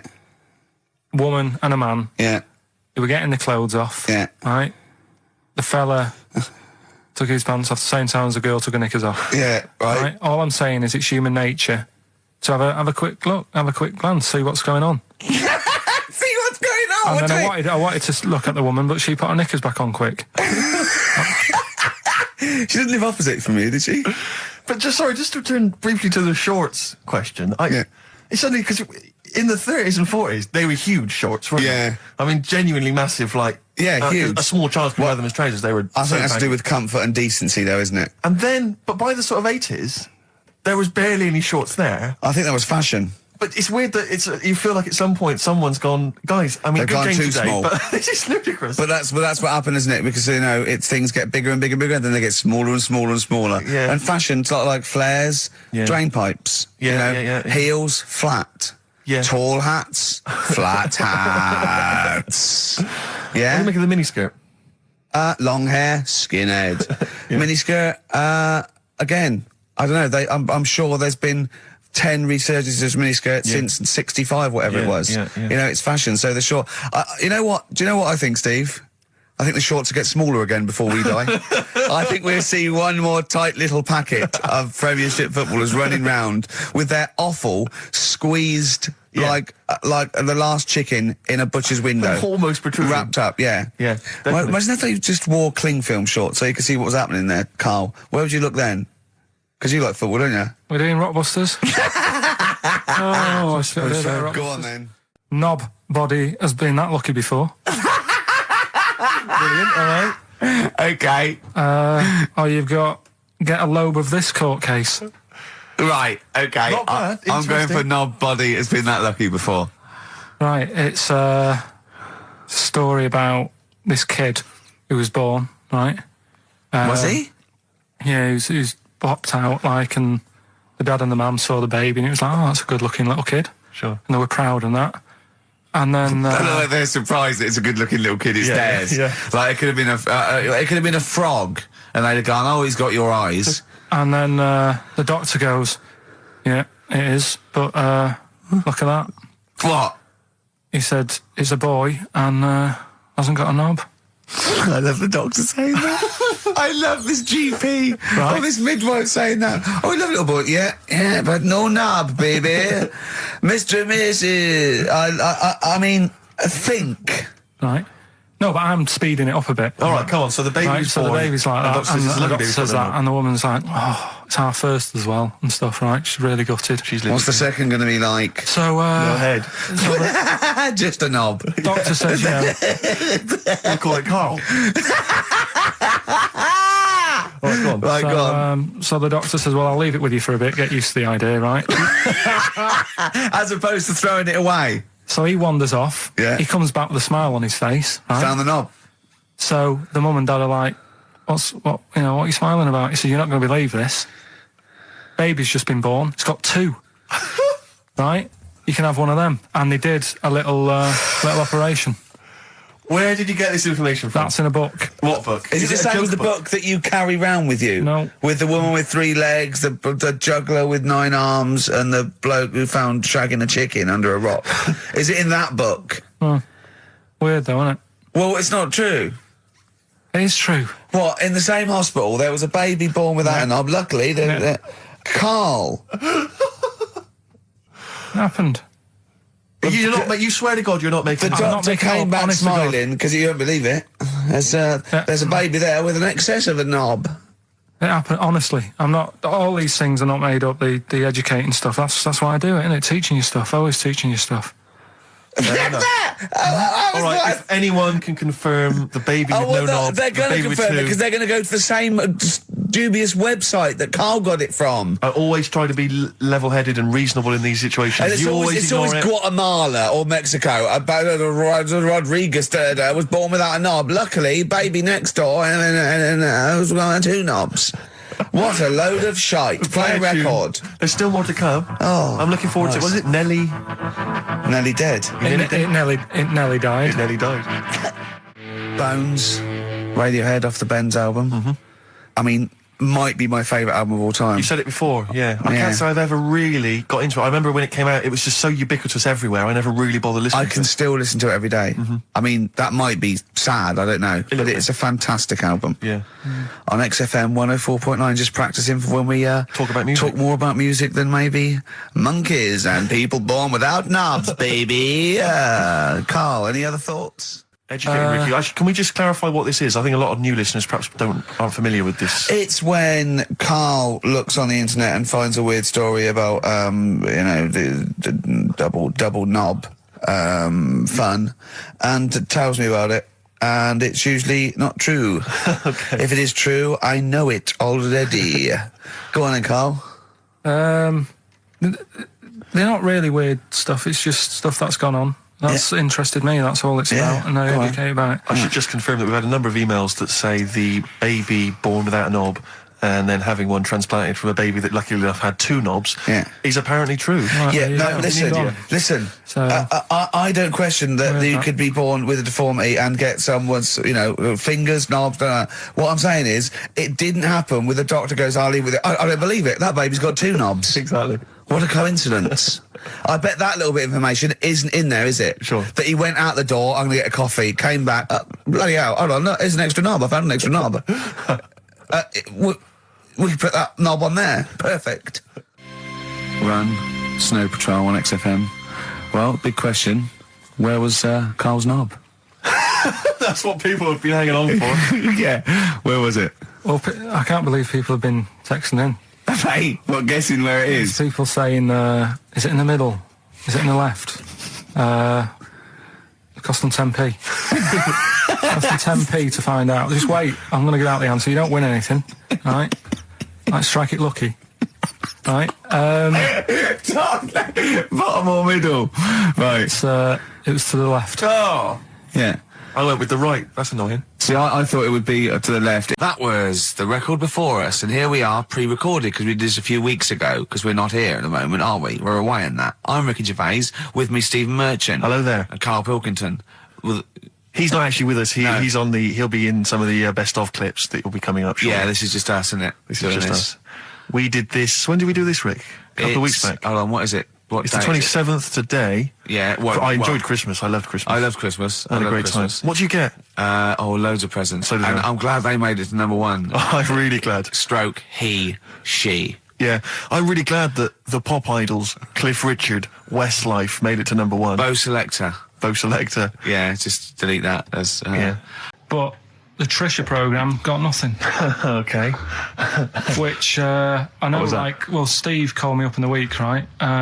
Like 10 o'clock in the morning, I was at work, and he goes, you She watching thinks so Trisha? at 10 o'clock. She So think you- Preparing this show. most people go to work about 8, 9. Are you watching Trisha and that? I said, no, what is it? He goes, oh, you'll be loving it, right? Freaks. Was it Help Me, My Mum's a Freak? Siamese twins. Right, so I couldn't watch it, but he said, oh, it might be on again because they repeat stuff on ITV2. Right. So I had my dinner late, right, instead of having it at like 1 o'clock like I normally do. Yeah. I had it at like 2:30. Yeah. Sat in the office, put the telly on, ITV2. These Siamese twins. Did it blow your mind? It was amazing. You know, we talk about a lot of things on the show quite a lot. The Airy kids crop up a lot. I was waiting. It's been 10 minutes and you haven't mentioned the hairy kid. Right, and last week we were talking about Siamese twins, weren't Yeah. we? So it was weird that this programme was on, but it was amazing. I mean, what I did think you can't refer to them as Siamese twins. I think they're known as conjoined twins. Why? I think Siamese is maybe considered derogatory or as an old antiquated phrase. Yeah, I think it's because the first famous ones were actually from Siam. Right, but anyway. and that doesn't exist anymore. No, it's conjoined, Carl. Yeah. Get the phrase right.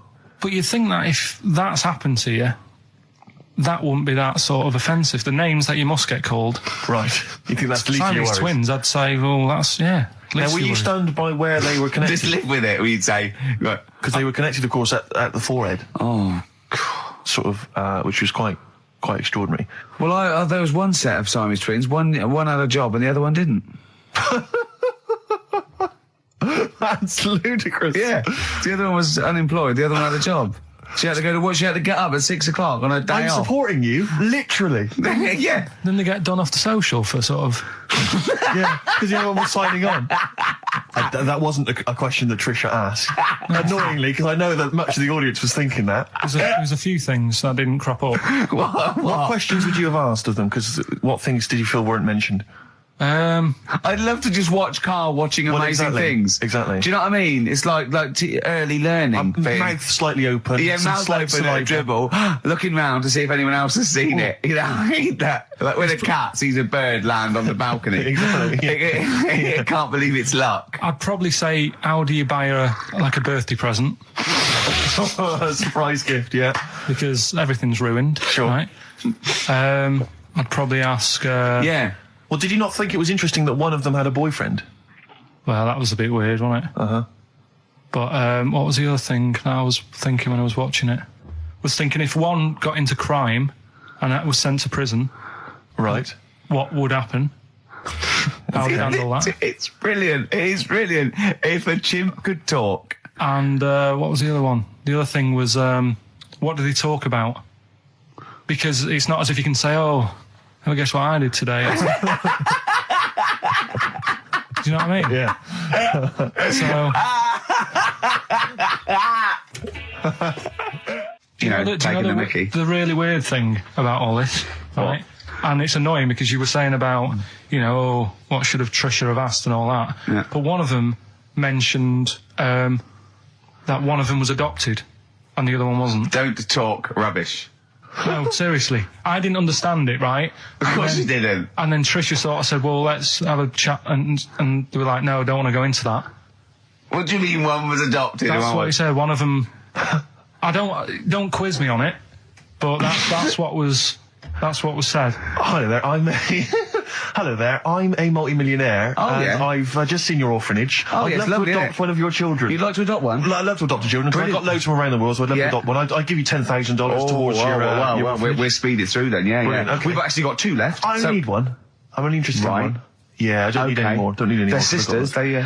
I know it would be tragedy to break them up, but I really only need one. Now break up. There's the rub. You see. Sure, Because, sure. I just need the one. It's $10,000 now. You can have that. I'll sign it now, but I don't want to discuss it further. I'll bring her around. Brilliant. Okay. Ding dong. Hi, yeah, brilliant. You brought my kid round. Yeah, there she is. There. That's a joy. Yeah. Okay. Just standing next to a bush. Yeah, do you want to... Can you bring her out to No, me? It's like... there's nothing behind the bush. So you just want I just want to be able to walk 360 degrees round her. Do you want her or not? Yes, I can't believe it. What's that little trolley? She's talented. Oh dear. You're talking nonsense, Karl. Well, whatever. I hate to kick people when they're down. No, you don't. You like it, and you like people twitching when they've been badly hurt. But I don't know how this came about, but I started to consider the songs of Carter, the Unstoppable Sex Machine. I don't know why. Someone was playing one in my house, and we were flipping through the record, the lyric sheets. Fruit bat. Now I don't know when I was when I was in the sixth form, when I was in the sixth form, Gervais, everybody had a Carter USM T-shirt. Yeah.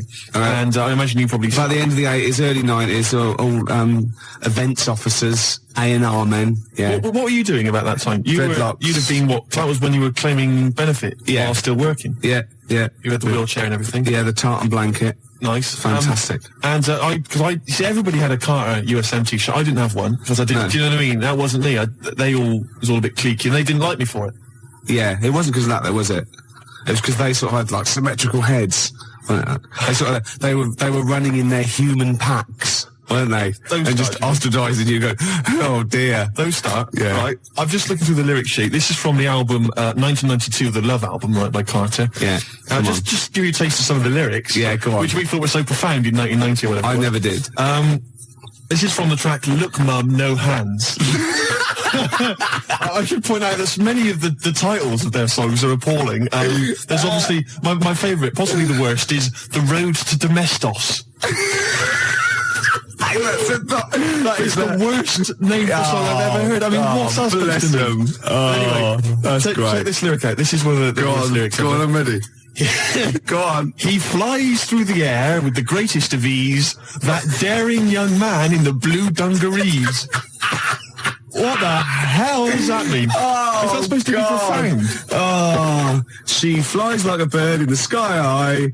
That ugly old tart with a sty in her eye. This is quite a nice one. Listen to this. Is clever. This is bloody clever. Go on. What they've done? What's Fruit Bat done here? If we club together, with all the diamonds. Hey, hold on. I'll stop you there. Club. Go on. Diamond. That's so far. Oh no! Wait. Stop there. Oh come on. How's it? Go on. If we club together with all the diamonds we've saved, we could look to our hearts and say, hold on, hearts is a suit in the... Oh, go on, clubs, diamonds, hearts. We could look to all our hearts and say, we've got it in spades. What does that mean? Spades.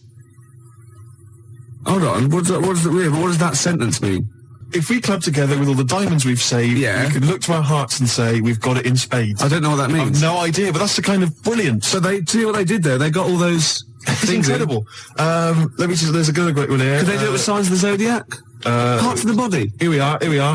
I've been GBH'd and ABH'd for a packet of B&H.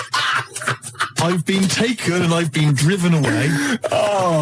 My telephone is always ringing and my number is XXX directory. Call 0898 333 talk dirty to me. That is some of the worst lyrics, Gervais, surely, that you've ever heard. Unless you know different. 0171 580 2000. I've been thinking some of my own as well. The worst lyrics you've ever come across. Oh, there's going to be arguments. 0171 580 2000. Or you can fax us 0171 580 1234. And think realistically, because I hate it when you see like the Melody Maker Enemy and they ask one of these pop stars, what's the worst song of all time? And they go, the Birdie song.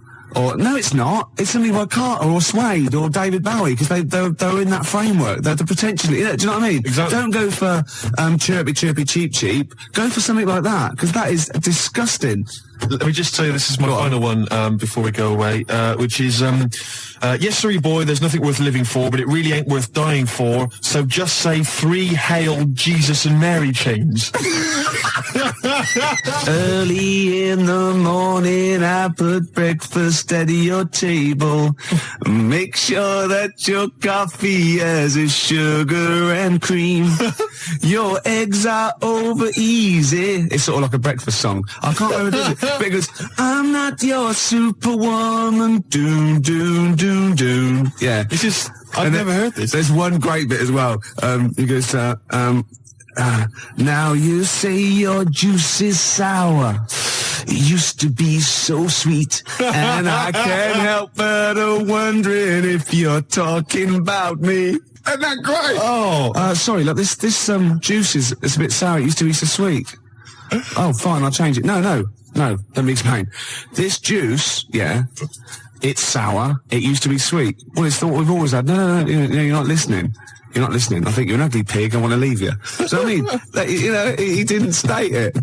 Your eggs are over easy. Oh, who's that by? No, I didn't. Never heard it. You've made it up. I'm not your superwoman. 0171 580 2. I just thought of another one as well. So, do you remember John Waite?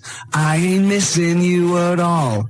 Missing you since you've been gone away. And he's worried about people might think that he's really not missing her. So, towards the end, he goes, I can lie to myself. Oh, he was lying all along then, wasn't he? Oh, got any more Carter lyrics? Well, I'm still wading through them, Gervais, and it's just making me quite low. So I'll try and dig out a few more for the next time we have a chat. But I would say that Emma, of course, who helps us out here, she's mentioned track. What was it, Emma? What was yours? It was YMCA. YMCA. I've got a worse one. Have you? Oh, hold on. Oh, what's that other one? That's worse. Oh God, yeah. Well, Emma, we'll save that one. Emma's was you can get yourself clean, you can have a good meal. You can get yourself to have a good meal. Well, I don't have a problem with it, you see, because I just think it's a wonderful thing. You know, the YMCA doesn't get enough publicity, good press. Yeah. And the village people did them a favour. I mean, why on earth they wrote that song? Well, you know, what, to are you serious? publicise the YMCA. I mean, who thinks, I don't know, people have done the police force, you know, they've done... Hold on, wait a minute. This is very good to disagree, but I think you mean this. So you don't know what that song was. You think that they were actually some sort of advertising for the YMCA, were you? Well, I don't know. It just seems really odd to me. Well, if I remember at the time, the YMCA complained at the time because the connotations. It was just a PR thing for the YMCA, I imagine. It's like the one that in the Navy. Yeah. You know, the sort of PR thing for the Navy. It's just bizarre. When they were dressed up as sailors and stuff.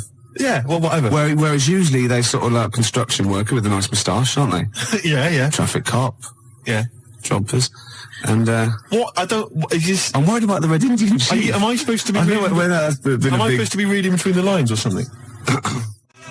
I don't understand. I mean, I don't really understand. I mean this seriously. Okay, I don't right. understand what you're talking about. Okay, this is fine. What is it? Obviously, there were gay connotations. It's like a gay icon record, isn't it? YMCA in the Navy. That was the point of it.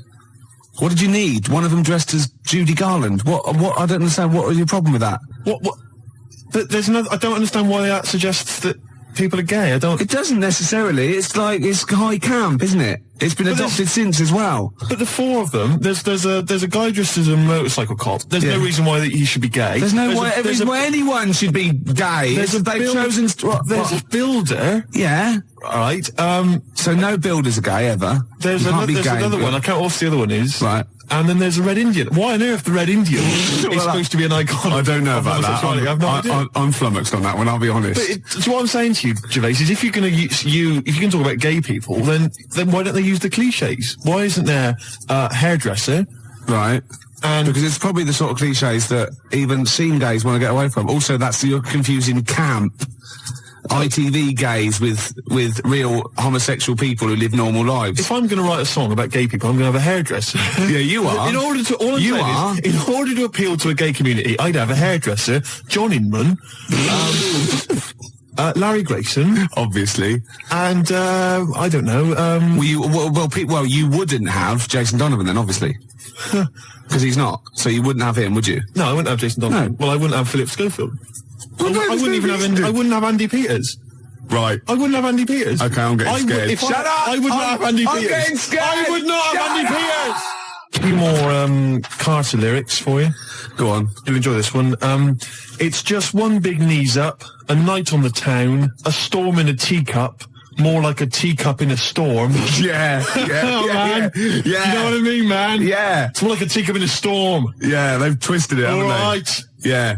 Ian Canfield, you know, he's 12 now. He does the rock show. Oh. He called, and that I'm not your superwoman. It was Karen White. And he also says a worse lyric in YMCA is, young man, there's no need to feel down. Fair enough. Another Carter lyric for you. The tequila sun is rising. And listen to me. The tequila sun is rising and the Harvey's Bristol moon is shining. Because they've got Harvey's, shine on Harvey's moon. Yeah. And somehow Harvey's Bristol moon is shining.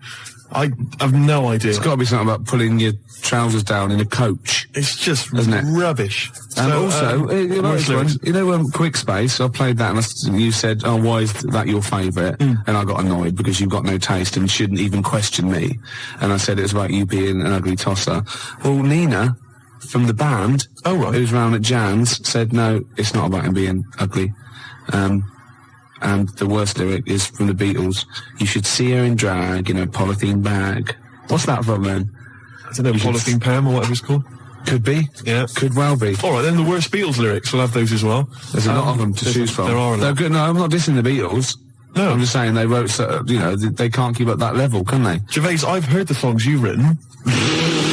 Do you understand me? Yeah. You're not in a position to disrespect anybody. Oh, no, I don't. I'm talking about people on the tube, alright, that can barely speak, alright, that just go with like a kazoo. There's a guy near my tube, he just got a kazoo, right, and he just taps his foot, right, and then tries to sell lighters to you by playing a kazoo. Right? You can't even disrespect him for his musical ability. Of course, you're laughing about him now. If that was female, it'd be a whole different story, wouldn't it? Well, you've got to take it where you can get it. You'd have a lot of lighters every day, wouldn't you? You'd be struggling down that road with loads of little, clippers. I'd say, I think there's a sad lack of kazoos on the wireless, and I'd have her in here for a quick session.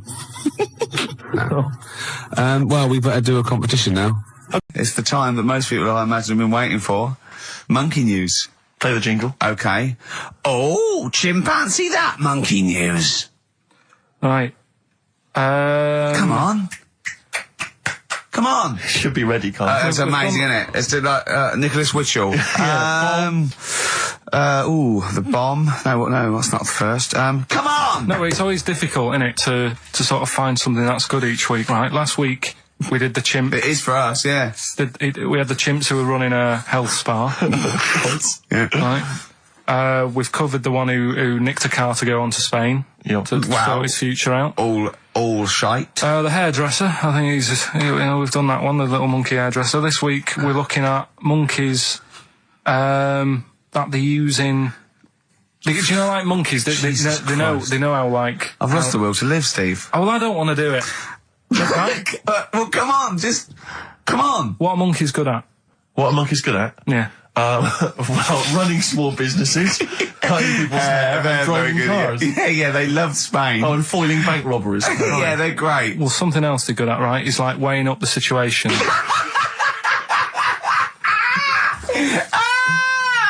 Oh, God! If you stick them in a field with loads of obstacles on it, right, they're good at sort of, I can get over that, and I climb over that, I'll swing from there to there, that sort of thing, right? Okay. So the people in charge of somewhere, I've thought... somewhere! I've thought we can use that skill, right? And what they've done is they've got a load of little monkeys, right? They've given an IQ test. Yeah. And the ones that score above 80, right? Get to produce this show next week. Join the army. Right. How do they join the army and what do they do? They just, what they do is they set little obstacle courses up for them. They do that. They do a cross-country run. They do, the cross-country run? Yeah. Okay. And then once they've done all that, they make them a little uniform.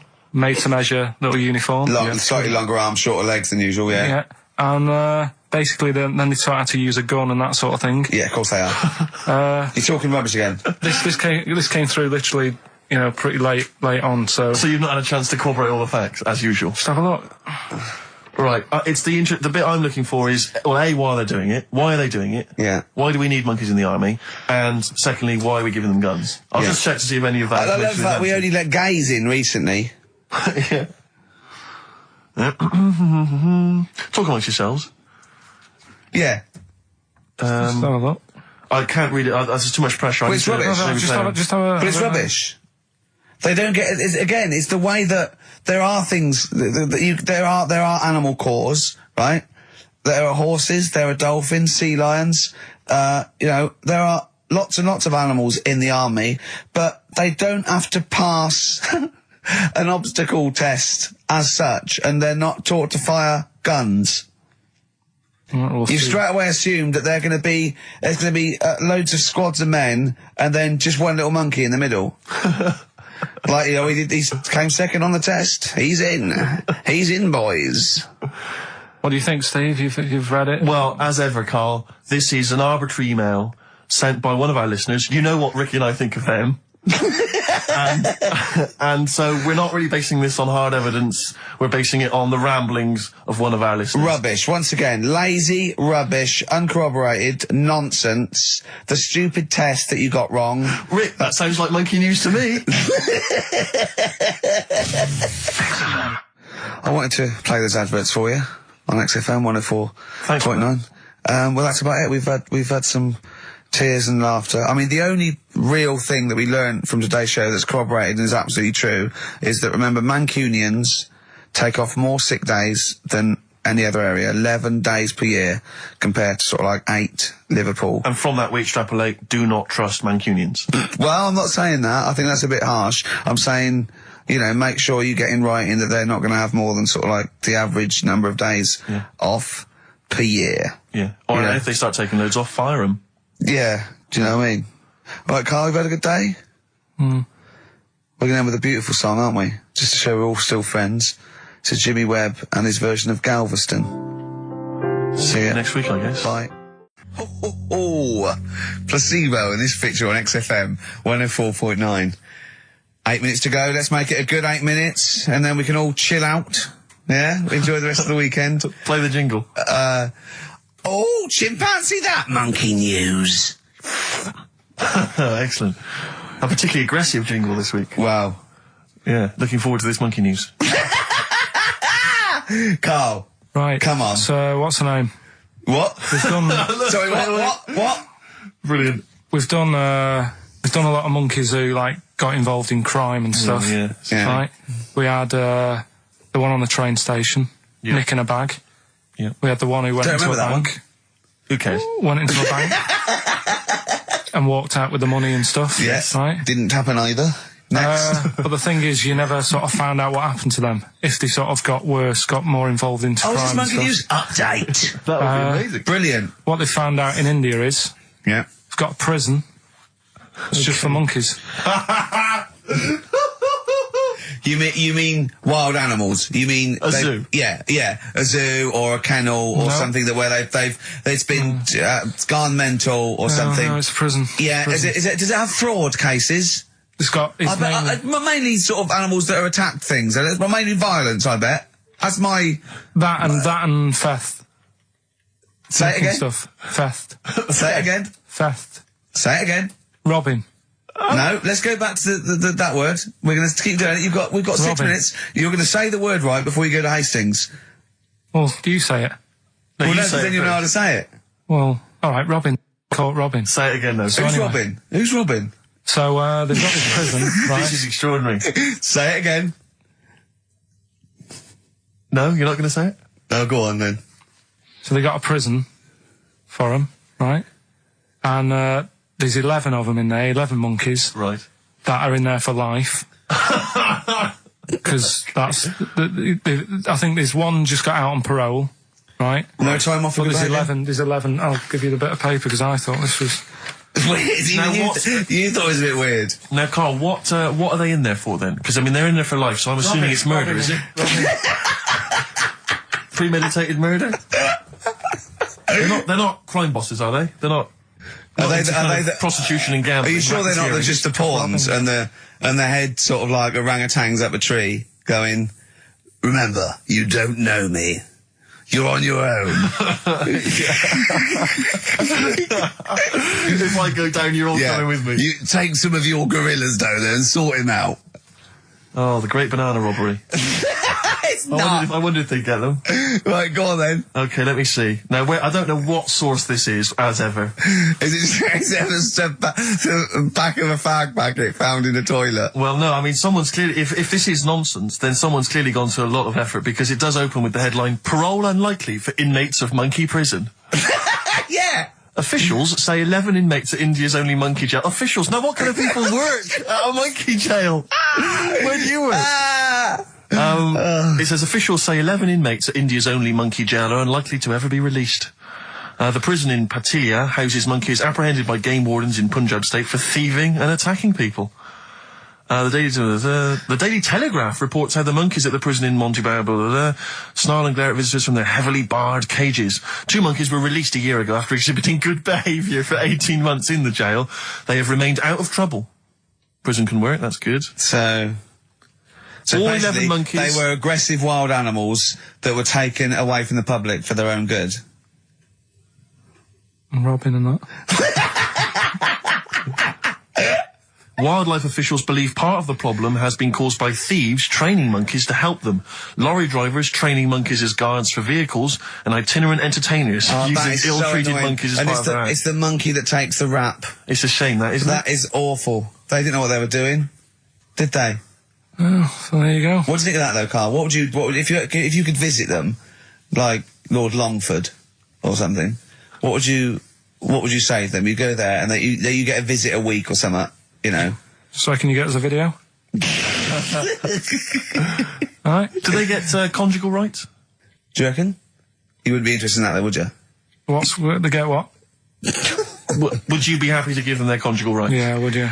Fair enough. Alright. Off to Hastings. Off you See go. you later. I'm always educating. I'm always telling you about stuff that I learn about and that. That you get off Anna Nova and it's about a monkey who became king. No. So we've No? Have you got monkey news this week?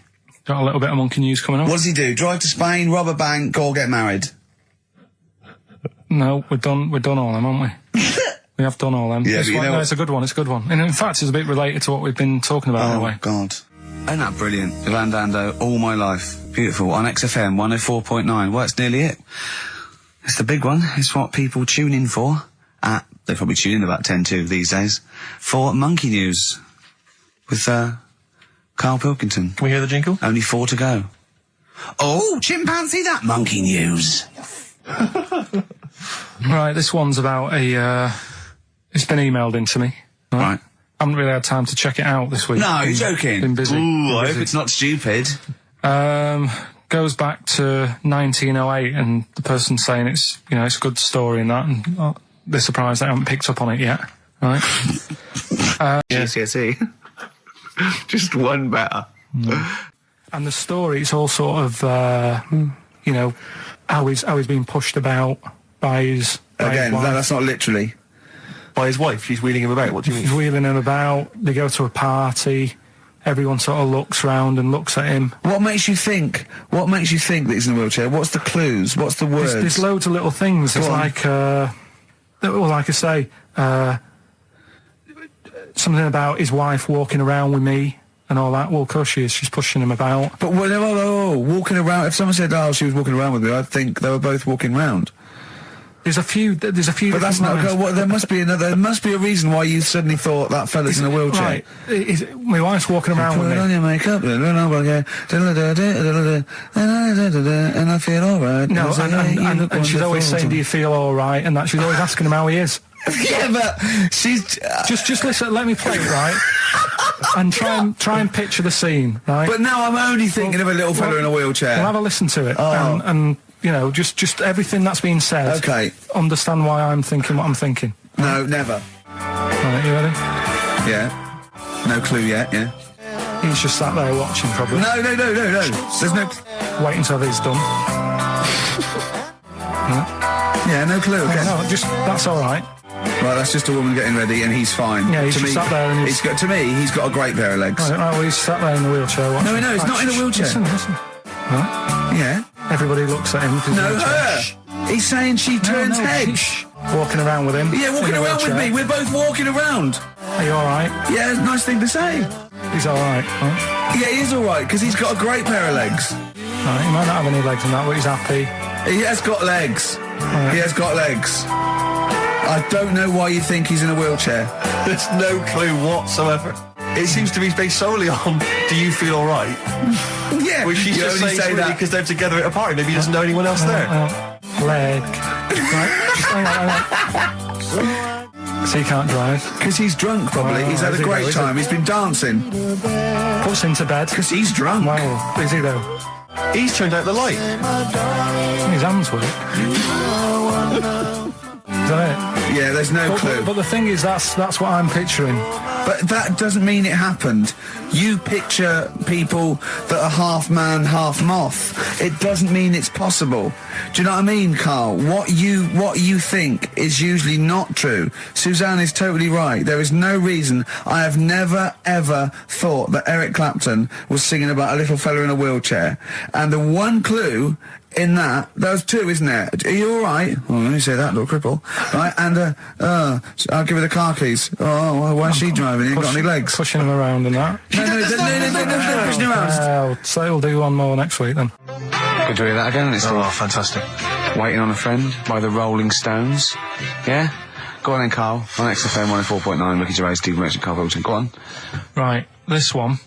Saturday afternoon, put the show on. So they might not be familiar with Well, Ian's Ian work. Canfield is a young man. He's been in. He's about 14. He's been in radio. It's weird. He's 14, but he's been in radio for 15 and a half years. extraordinary. He was weaned on the milk of Avance. Yeah. Right.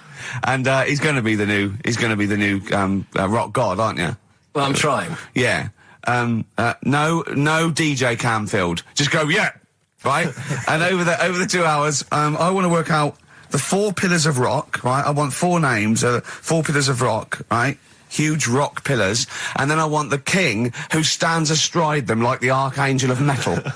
So we'll be asking Ian, every few minutes we'll be asking, right, who's your first pillar of rock? And then, keeping the one that stands astride them. Okay? And how many do we need? Well, we need 5 names then, don't we? The 4 pillars of rock and who stands astride them. Right, Okay. Like the Overlord with these Axe Attack albums. Yeah. Yeah. This is Oasis. Christmas. That was the record before us, and here we are, pre-recorded, because we did this a few weeks ago, because we're not here at the moment, are we? We're away in that. I'm Ricky Gervais, with me Stephen Merchant. Hello there. And Karl Pilkington.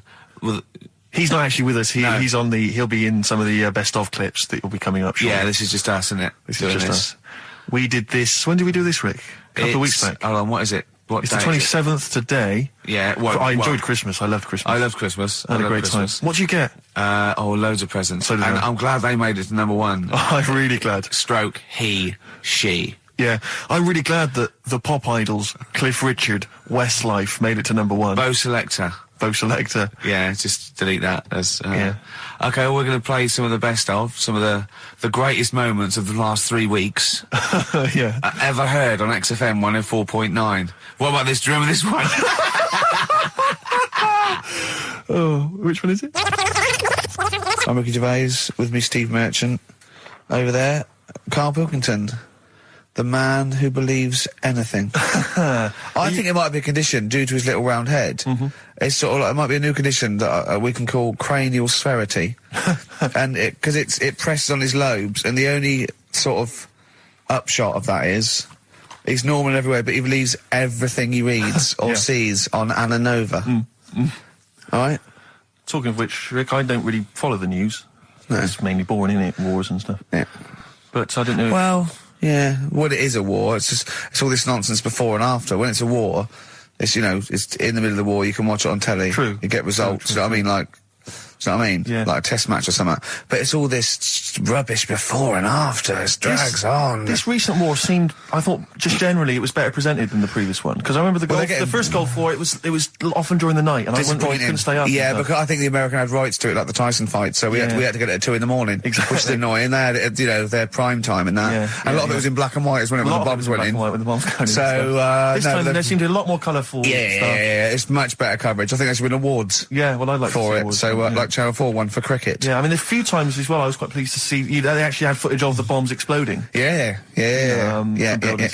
No, good. Well done. Generally, good on you. Well done.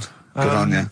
Yeah, I don't know if Costs a lot though, doesn't it? It isn't a costly War's thing. a lot more when you got something like a Jimmy Carr game show, which probably costs about $100,000. Yeah. Like half an hour war costs millions. It's almost man. as expensive as like Terminator 3 or something. Yeah. But I mean, But then, you got to have variety. Exactly. Sorry, Steve, you were talking, mate. Well, no, I just wanted to make sure you're aware that the World Elephant Polo Championships have taken place. I did get it. I You're think aware they of mentioned it on. Yeah, we won, didn't we? England won. Yeah. Well, my question is, where have they been practicing? I don't know. Do you remember ever at school anyone ever saying to you, "Are you interested in playing polo with elephants?" Do you reckon it was 5 blokes in pith helmets kept sneaking into a whipsnade? Possibly. What are you doing, lads? We're practicing. Get down. Yeah. Get off them elephants. Yeah. I didn't even know we had a team. I can't Elephant- believe it. no, But it's like Johnny Wilkinson and the rugby lads, they're going to get MBEs, all sorts. The elephant boys, the elephant polo boys, nothing. They're going to get nothing. I haven't seen the But, sun you know, talking like to them. be fair, it's not like horse polo where I don't think there's a stick long enough. I think the elephants kick it, don't they? I think you might be right. I think they're not allowed to use their tusks. They burst it, weren't they? I think They go, oh, Start again. Raheem! Yeah. What do you mean the elephants kick it? All right, I've opened a can of worms here. You know, normal polo on a horse, they have like, Stick and mallets. that. yeah, they whack them, right? But I think it's, obviously they're too high up. I think, I might